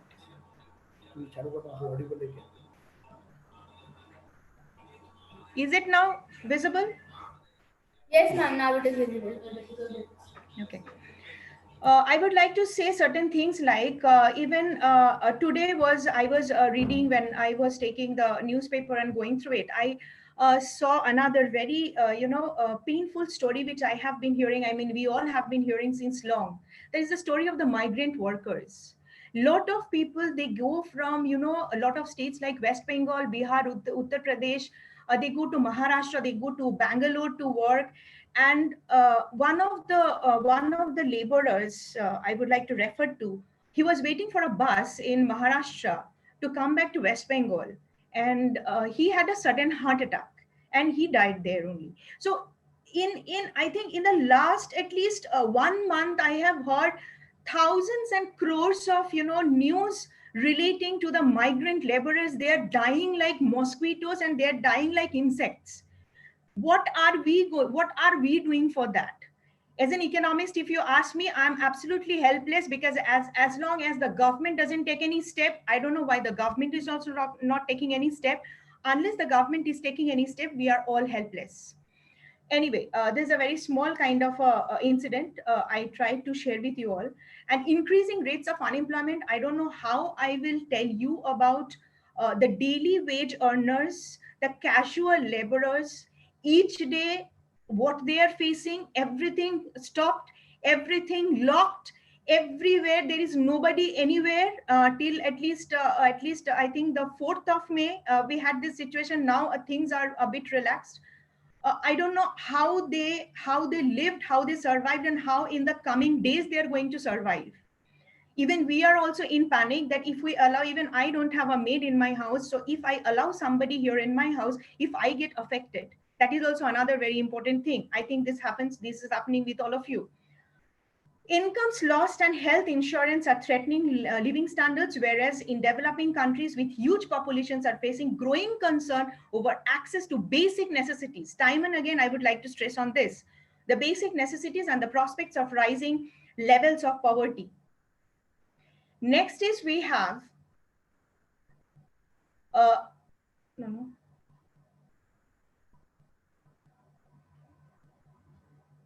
Yeah, the global economic update. This is the amount of, you can see the screen, that globally 5 crore 30 lakhs of people, more than that, they have been infected by the coronavirus. The current containment measures could reduce global GDP by 2% per month at an annualized rate of 24%, approaching the level of economic contraction not experienced since the Great Depression of 1930s. And I mean, we all know the very honorable Keynes. We know James Keynes, that is John Maynard Keynes, where after which he came into the picture, that is the Great Depression of America from 1929 to 33. The Organization for Economic Cooperation and Development on March 2, OECD, March 2, 2020, lowered its forecast of global economic growth by 0.5% for 2020, from 2.9% to 2.4% in the first quarter of 2020. Now, like this, we also have the IMF projections. I would just like to show you people this forecast, this economic OECD forecast, which has been done by an IMF study. This OECD economic forecast percentage change in real GDP growth. From here, you can see that Italy, which is one of the most affected, and also US, the kind of growth which they are going to have, that is a GDP growth rate, it is going to be 0 for Italy, and it is going to be only 1.9 for a country like US, and 0.8 for a country like Britain. India is still at a better position if we look at the developed countries in the world. So in that case, we can say that yes, overpopulation in India to some extent, maybe it helps, because even if a few million or a few crores of people die, we still can say at least our GDP is at a point where that is better off than the developed world. This is the OECD March 2020 projections, and the next slide I will show you, that is the IMF projection, IMF economic forecast percentage change in real GDP growth. Here, IMF actually, I think, tried to be more, practical. And here we see that the world is going to increase by a negative percentage of 3. That is -3% is will be happening in the world by in 2020, the year 2020. But one positive thing is that we can see in the year 2021, almost all the countries are going to have a positive growth rate, right? So in that, the GDP is going to be at least above zero in most of the cases. And India, I think here is in a better of position till now as per the IMF forecast. And this forecast happened in the month of April. Now let me come back to my own country story, that is the Indian story. India has now been affected by, just now I saw it's I think 1,32,000 cases almost. This is yesterday night 11:30, at 11:30 I have written this.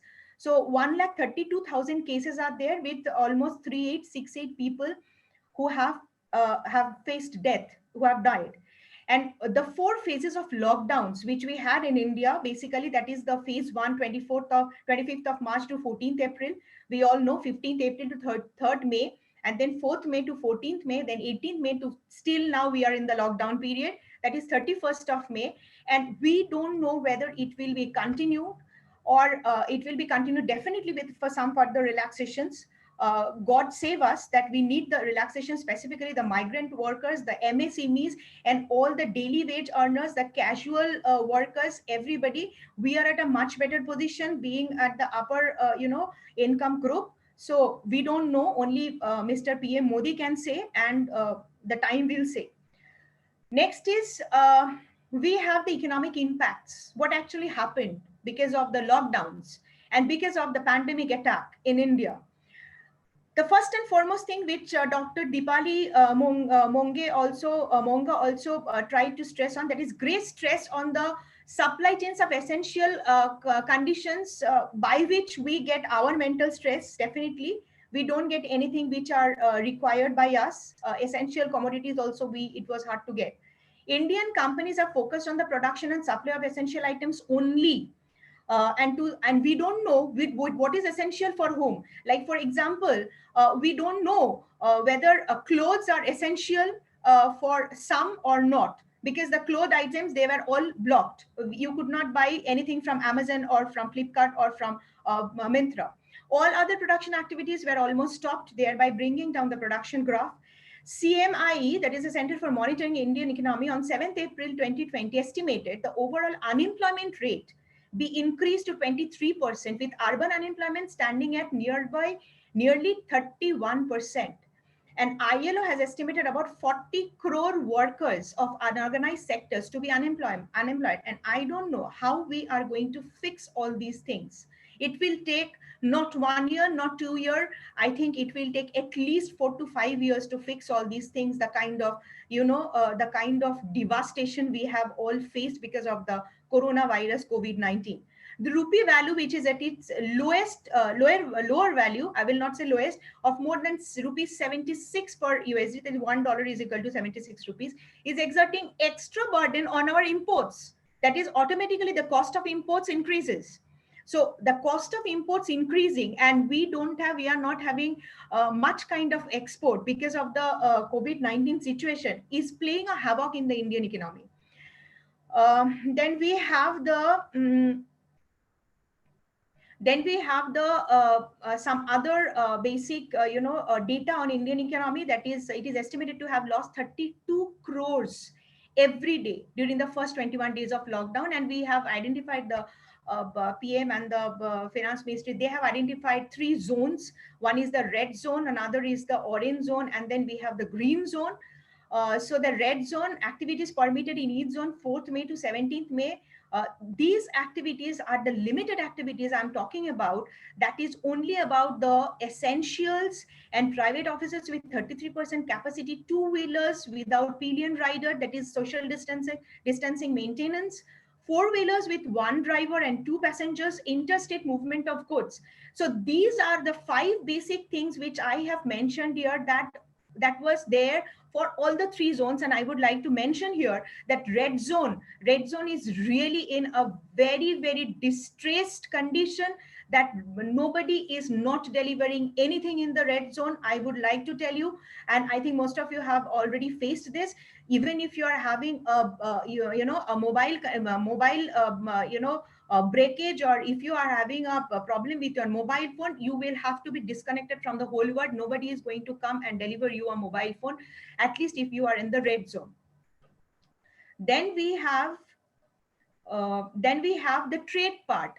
Just I would like to mention the trade part for some sense, that with only the first phase of lockdown in March 2020, India's merchandise exports declined by 34.6 percent, 34.6% to US dollar 21.41 billion compared to the previous year, and the imports declined by 28.7%, which was 31.16 billion. Now, according to the Federation of Indian Export Organization, FIO, 50% of the export orders have been cancelled, which actually render 15 million loss of jobs. So if you are not, or if we are not allowing the things, if we are not allowing people to work, and if we are not allowing people to go in the production sector, help in the production sector and engage themselves, there are a lot of consequences which are going to happen. And the first of its consequences is the loss of effective demand, which is very essential. Dr. Manoj was referring to this, the effective, the demand stimulation. This is extremely essential. If we don't have effective demand, that means the economy is going to die as it is. So the first and foremost thing which we have to ensure is the effective demand part. Now, packages and reliefs. Very recently, there was a package, that is 20 lakh crore stimulus package, announced on Tuesday, which is 12th of May, by PM Modi. I think some 10, 12 days back only. And there were other previous measures, but this was one of a kind of a measure. It focuses on tax breaks for small businesses, as well as incentives for domestic manufacturing. And I don't know the tax breaks which are being applied, how far these tax breaks, tax means that is a revenue for the government, how far government will be able to arrange for funds, and I don't know. That is also a big question. The combined package works out to roughly 10% of the GDP, making it among the most substantial in the world, after the financial packages announced by the United States, which is 13% of GDP, and Japan, which is 21%. Now, apart from all these, I think we have the challenges which I would like to speak is heightened uncertainty and panic leads to the decrease in consumption and investment. Bankruptcies of corporates happen due to the drying up of the cash flows, decrease in the velocity of circulation of money, which I think most of the people who are from economics, we know. If there is no circulation of money, money is not generated or created. Labor income has fallen significantly, which needs to be given thrust and a big boost, which is again a very, very important area. Less of consumer spending due to self-isolation. I am at home, I am spending time at home, or I am working full time, almost 24/7 at home. I don't need, to spend on my much on my cosmetics or on good clothes or good shoes or branded things. I don't need. So there also the demand decreases. So firms and corporate cut costs by retrenching casual workers mainly, which is quite obvious. Daily wage earners and unskilled sector workers need special attention. These are our challenges, but there is a positive side here. I would like to tell you about the positive side, which has to be. The positive side is COVID-19, however, also offers, which we mostly talk about, an opportunity to India to be an alternative to China in terms of the global value chains. If India wants, even if we cannot discard, as Dr. Manoj has said, even if we cannot discard the Chinese goods as per WTO norms, we can definitely, as a country, we can definitely choose not to import from China. This we have in our hand. We can definitely choose. And if most of the countries also do that, and they love to do that because of China's, China has lost the trustworthiness. So most of the countries, if also they follow this, then I think countries like India specifically, who has a very, very low labor cost, right? And cost of production is quite low in most of the cases, specifically apparels. I think India has a good chance. Trade policies need to be designed in such a way that it enables India to reduce the negative impacts of the pandemic, obviously, and maximize its gains from the current situation. Corporate social responsibility is another very big thing which the corporates need to take into account. spending by corporate CSR spending by corporate organizations can be helpful in taking care of the migrant and marginal workers, and even they can think of investing and give some of their funds, share some of their funds for with the MSMEs being the worst hit. Hospitality sector is one of the worst hit again here. The hotel industry and the tourism industry, wellness clinics and tourism sectors have to be opened with proper health guidelines. You cannot shut it because thousands and crores of people, they are employed there. What is going to happen to their household? What are how are they going to live the life? So we have to take lots of medical measures and we have to open it. There is no other alternative. New social and behavioral norms, obviously we have to stick to it. Social distancing, wearing mask, we have to be much educated, in that sense. Maintaining hygiene, etc., the new normal, and countries have to adjust with such new normal and the pandemic. And with this, I think I would end. If there are some questions, thank you.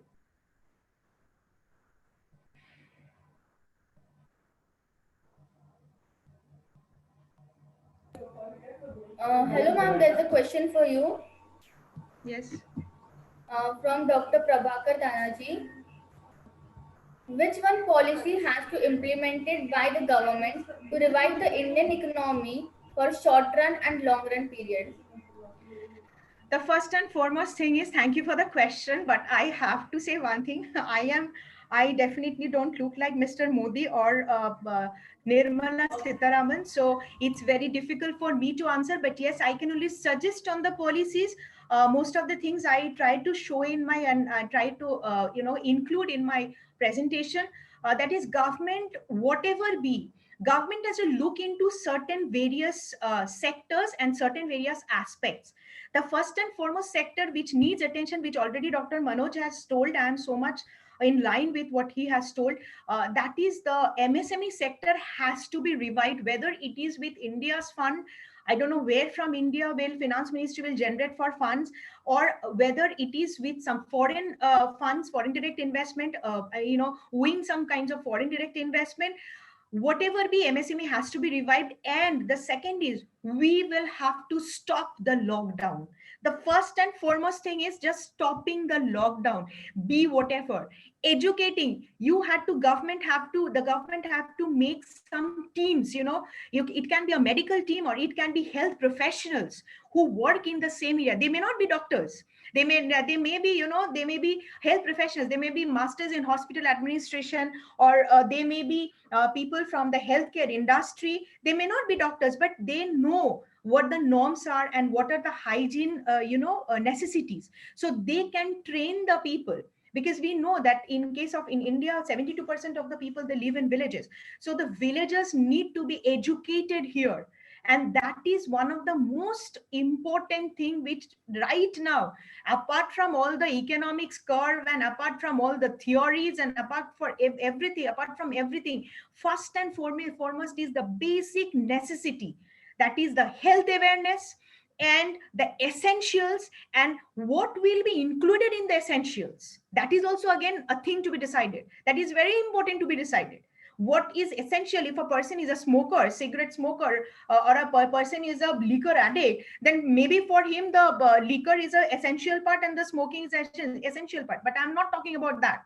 That we cannot consider as essential. But clothes, minimum, at least the clothes which a person can wear outside, I'm not talking about branded clothes, at least some kinds of clothes, they need to be, released. They need to be a part of the essentials. And another thing, the hotel industry or the, food processing industry, whatever food is required to make any kind of dish, whatever elements are required, those needs to be taken care of and those needs to be put under the essential category. And the medicines are already there, we all know that. So a medicine, like if somebody needs some kind of, that um, that energizing medicines, that is also a requirement.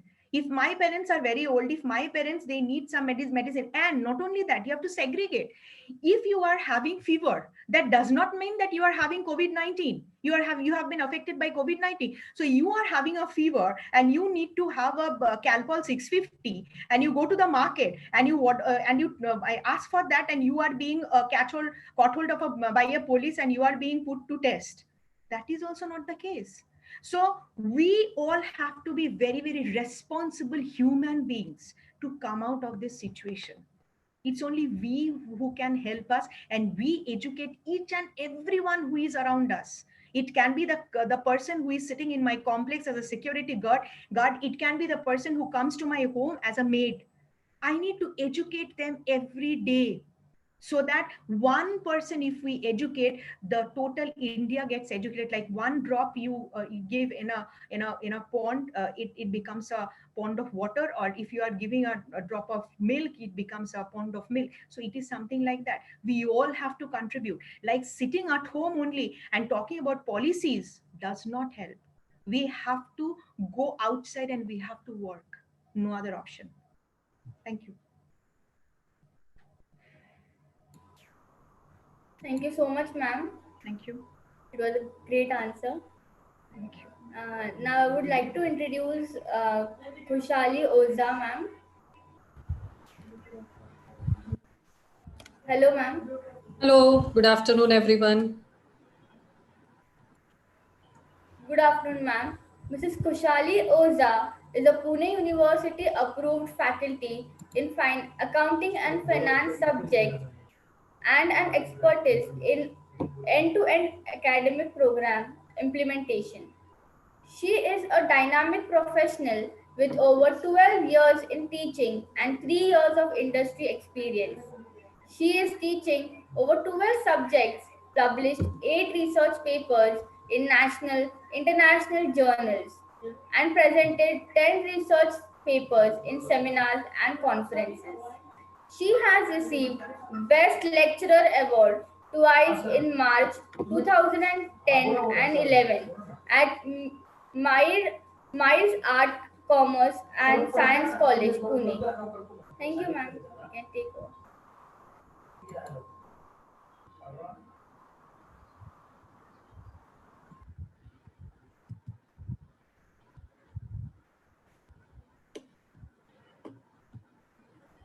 Good afternoon, everyone. This is Khushali Oza. Thank you for giving me this opportunity to present my talk here. My talk here today is going to be on agriculture reinvention, impact of COVID-19. Now, everyone is talking about how our lives have been impacted by COVID-19. It has badly impacted. Our lives have become upside down. The way we work, the way we sleep, the way we do everything has changed. But one thing has not changed according to me, and that is our eating. And as far as our eating has not changed, our agricultural sector is going to be there as long as we keep eating. So, as said by earlier speaker, agriculture sector is one of the less hit sectors after COVID-19. No doubt it is less hit, but there were some bad implications of coronavirus because the way people approached their livelihood was different. The supply chain cycle was different. The way farmers used to work earlier and now the way they are working is different. The way of approaching the food stalls is different. So a lot has changed. So though the impact is less, it is not to the part that it is ignored. It cannot be ignored. Now the contents today which we are going to speak about is, first we are going to speak about the background of agriculture. Then I'm going to speak about the agriculture before COVID-19. Then we'll talk about agriculture during COVID-19. Then we'll speak of agriculture after COVID-19. And finally, we'll talk about agriculture reinvention. So to start with, why I'm talking on agriculture today, it's one of the greatest contributors to GDP. I think about approximately 16.5% approximately every year. So somewhere between 15 to 18% agriculture contributes to India's GDP. That is one of the sectors which gives employment. It is one of the sectors which circulates a supply chain and it helps supply of goods. It is also one of the contributors in international trade as far as our exports of agricultural products are concerned. And because we export, it also increases our foreign exchange.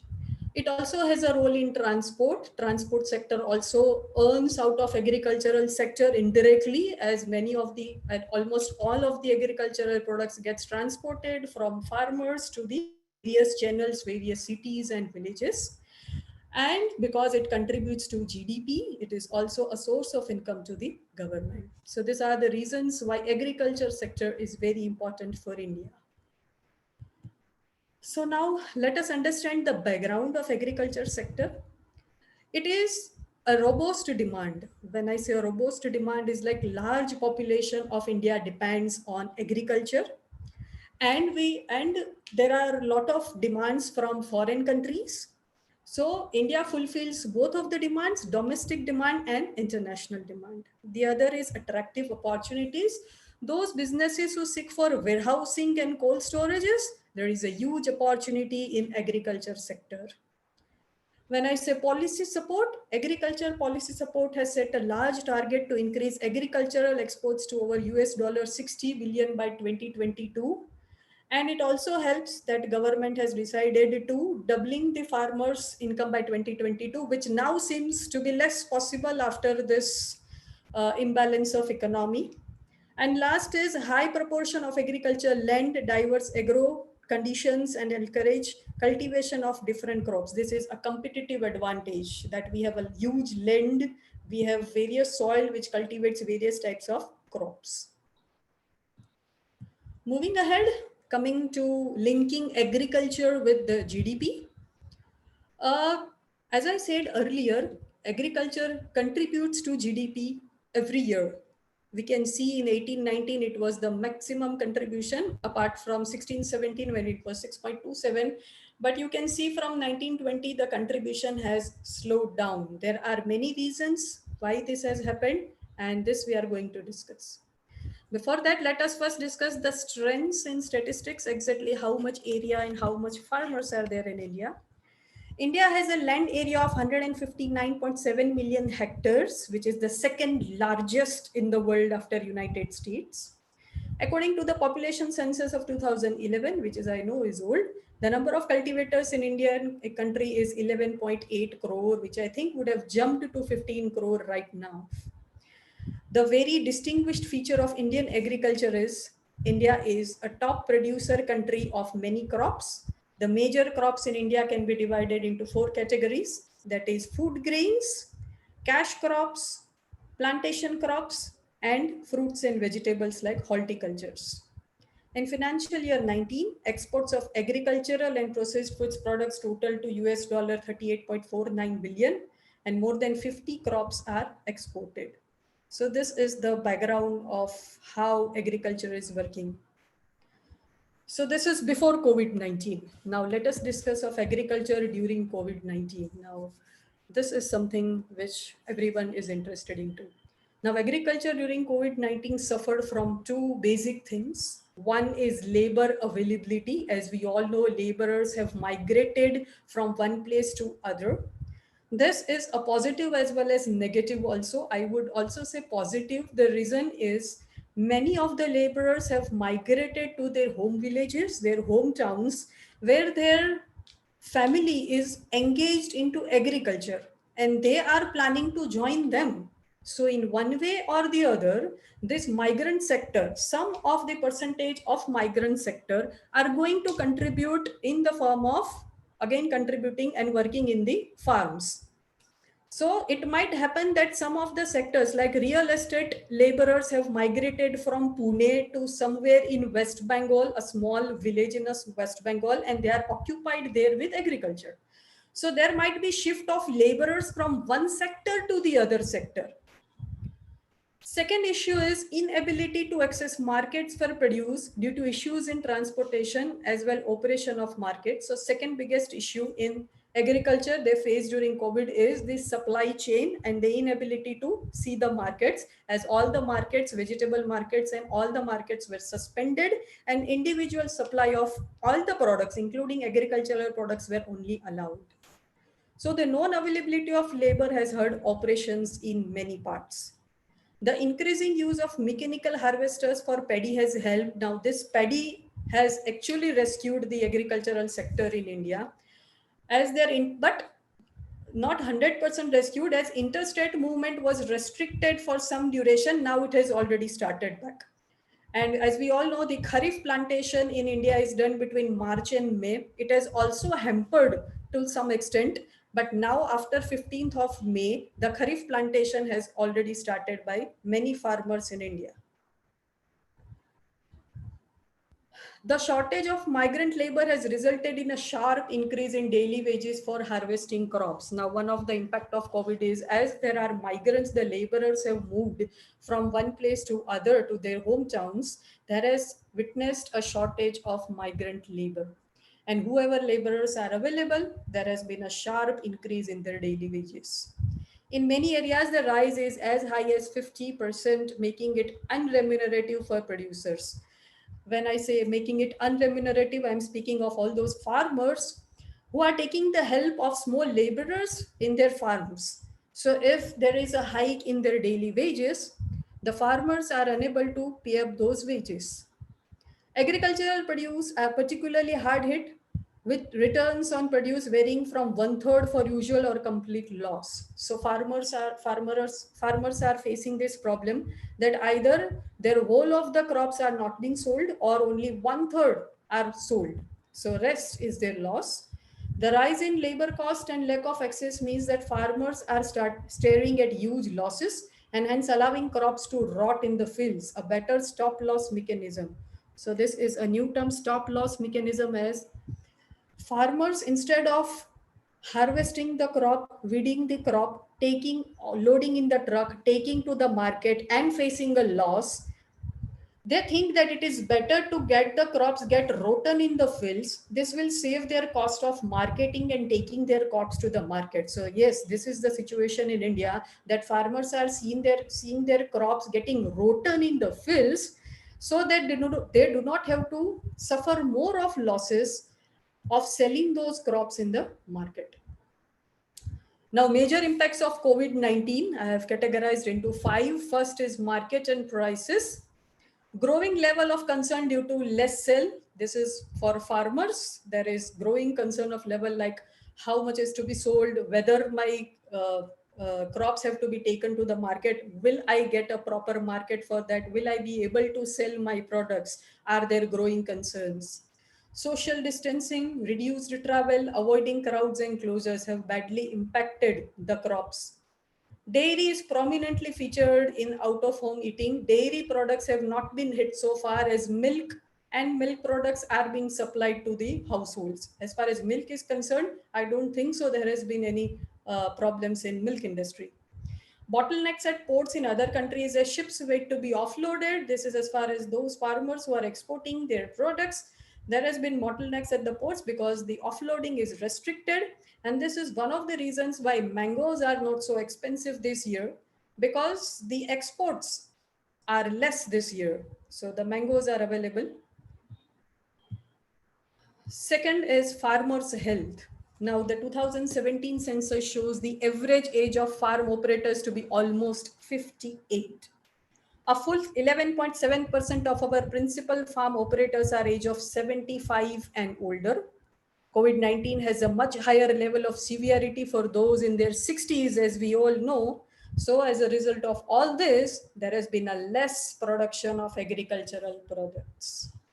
So one of the great concern is the health of farmers. Even if they are back to track, it is risky for them to work on farms. The next and very important is supply chain slowdowns and shortages. That is, panic buying has created a concern because there are bottlenecks in supply chain. The product from farm, when it reaches a household, there has been so many disruptions as supply chain is concerned. Issues with farm product delivery and pickup as workers stay home, obviously, because workers stay home, there has been bottlenecks in supply chain. impact on fertilizer, fuel, and other input movement as its availability. This is from the other side. If the farmer has the seeds to sow, he is ready for sowing a seed, but there is unavailability of fertilizers and pesticides and fuel for their tractors, they won't be able to sow their seeds because the movement of fertilizers and pesticides has altogether stopped. The other is concerned with utilities, electricity, natural gas, and labor shortages. These are all time there since last 2 months. The other is worker safety and personal protective equipment. Shortages of personal protective equipment and other protective equipments for operation of farms safely in keeping workers and animals healthy are in shortage in India, which we have to accept anyways. N95 respirator supplies are highly limited, and concerns about availability of protective gloves are also limited. So all this together also risks farmers' life again. Now, other disruptions are due to disruptions in supply chain, farmers are being forced to destroy their crops, dump milk, and throw out perishable items that can't be stored. One of the biggest concern, which I think after lockdown, this will actually subsidize. But till now, in last 1 month or 1.5 months, farmers have already seen a lot of losses. Fresh produce, fresh produce rotting as demand rise up. Even if they are able to supply it to the market, the demand was less as people thought where to touch and where not to touch. Let us go with whatever is at home and not to buy anything from outside. That reduced the demand altogether. And even if the agricultural product was available, the people were reluctant to buy them. There were empty chicken houses, mushroom farm losses, restaurant revenue. Fishing industry was not getting a market, and animal husbandry taking a toll due to less maintenance. These are all the side effects of COVID-19 on agriculture. Now we are moving to what is after COVID-19.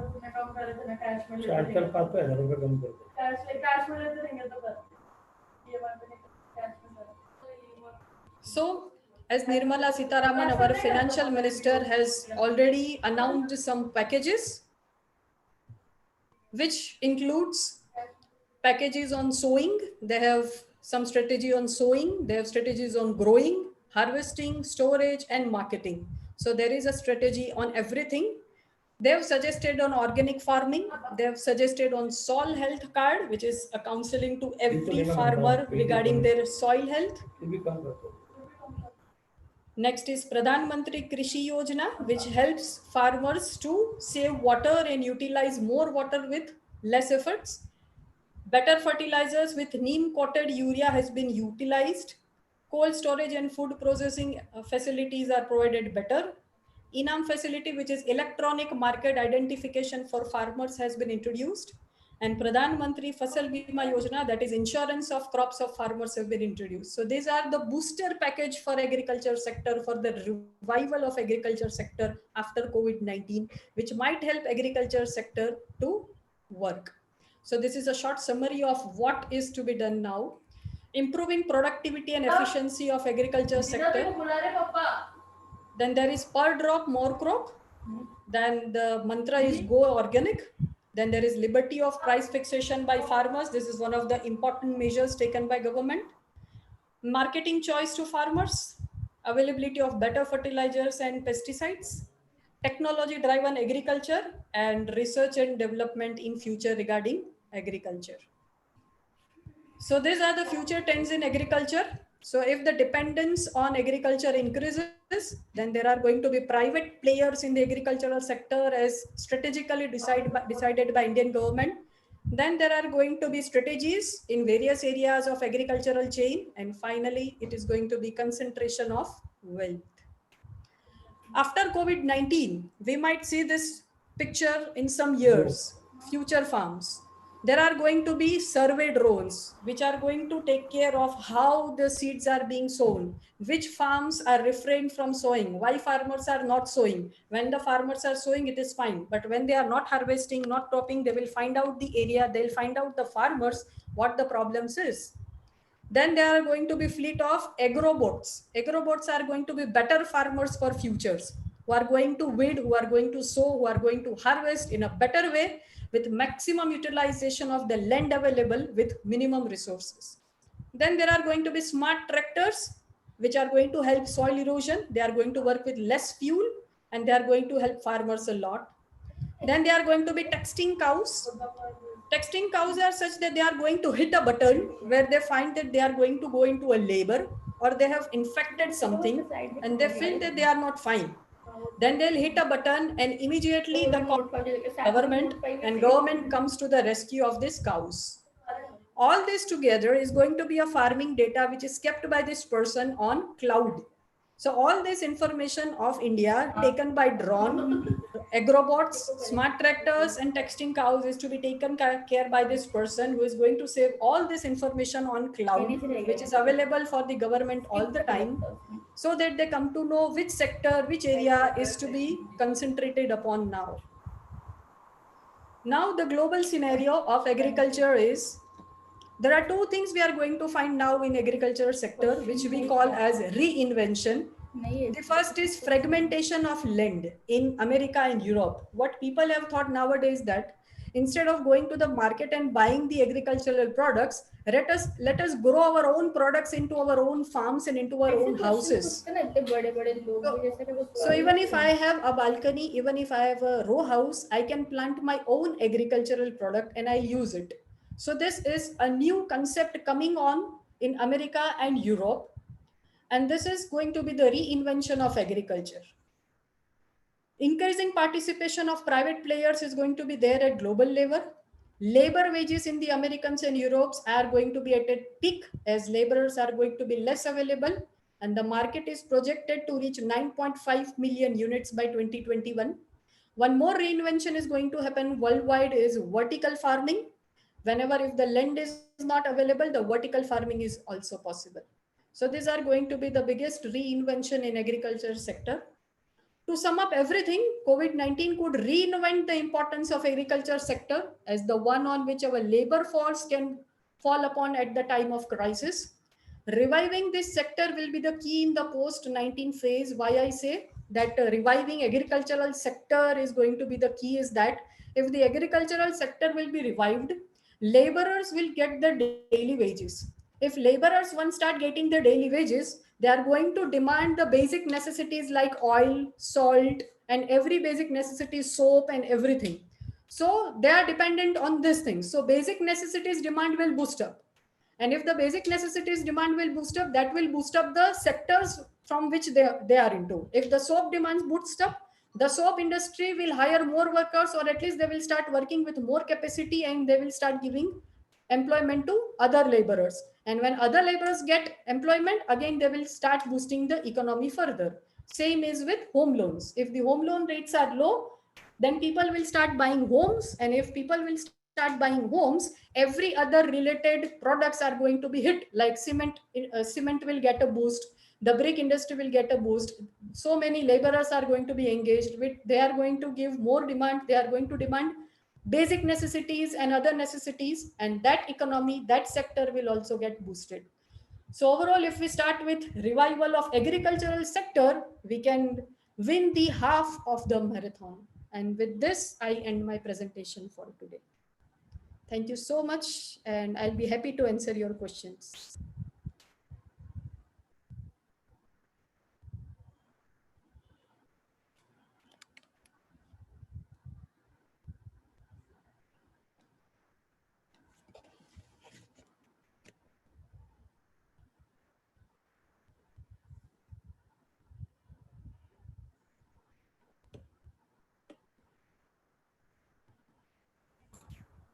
Thank you so much, ma'am. My pleasure. Thank you, all the participants. Now I would like to request Ms. Archana to propose a vote of thanks.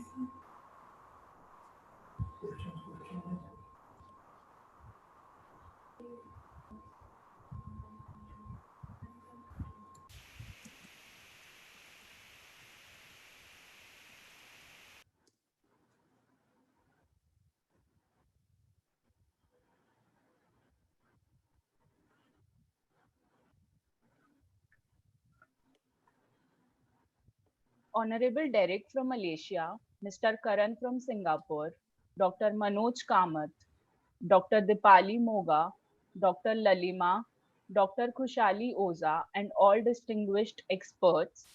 We are really grateful, all our international speakers and Indian resource persons. On behalf of Institute of Management Science, we greatly acknowledge your kind support. Finally, thanks to all the participants who are all around the globe for gracious support. Thank you all for presence and insights. We do hope to interact with you. I appreciate the hard work of Dr. Nivruti Pingle, President of Navsayadri Charitable Trust, Dr. Dr. Kumar Dutt Kanjre, Mr. Sandesh Tikakar, and Mrs. Sheetal Tikekar, Roshni Sheikh, Sabah, and Shifa. Once again, thanks to one and all. Please note all the registered participants and viewers will receive certificate after filling the feedback form. Feedback form link will be given to you by 6 p.m. and certificate will be distributed only after 8 p.m. Please don't be in a panic before that. If you don't get the certificate till 9 p.m., WhatsApp me personally. Thank you. I would like to repeat, please note all the registered participants and viewers will receive certificate after the feedback form. Feedback form link will be given to you by 6 p.m. and the certificate will be distributed after 8 p.m. Please do not be panic before that. If you don't get the certificate till 9 p.m., then WhatsApp personally. Thank you.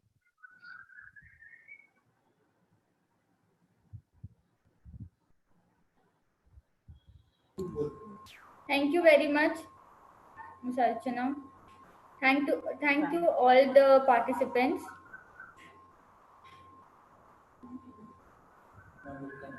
Now we'll conclude the webinar. Thank you so much, everyone.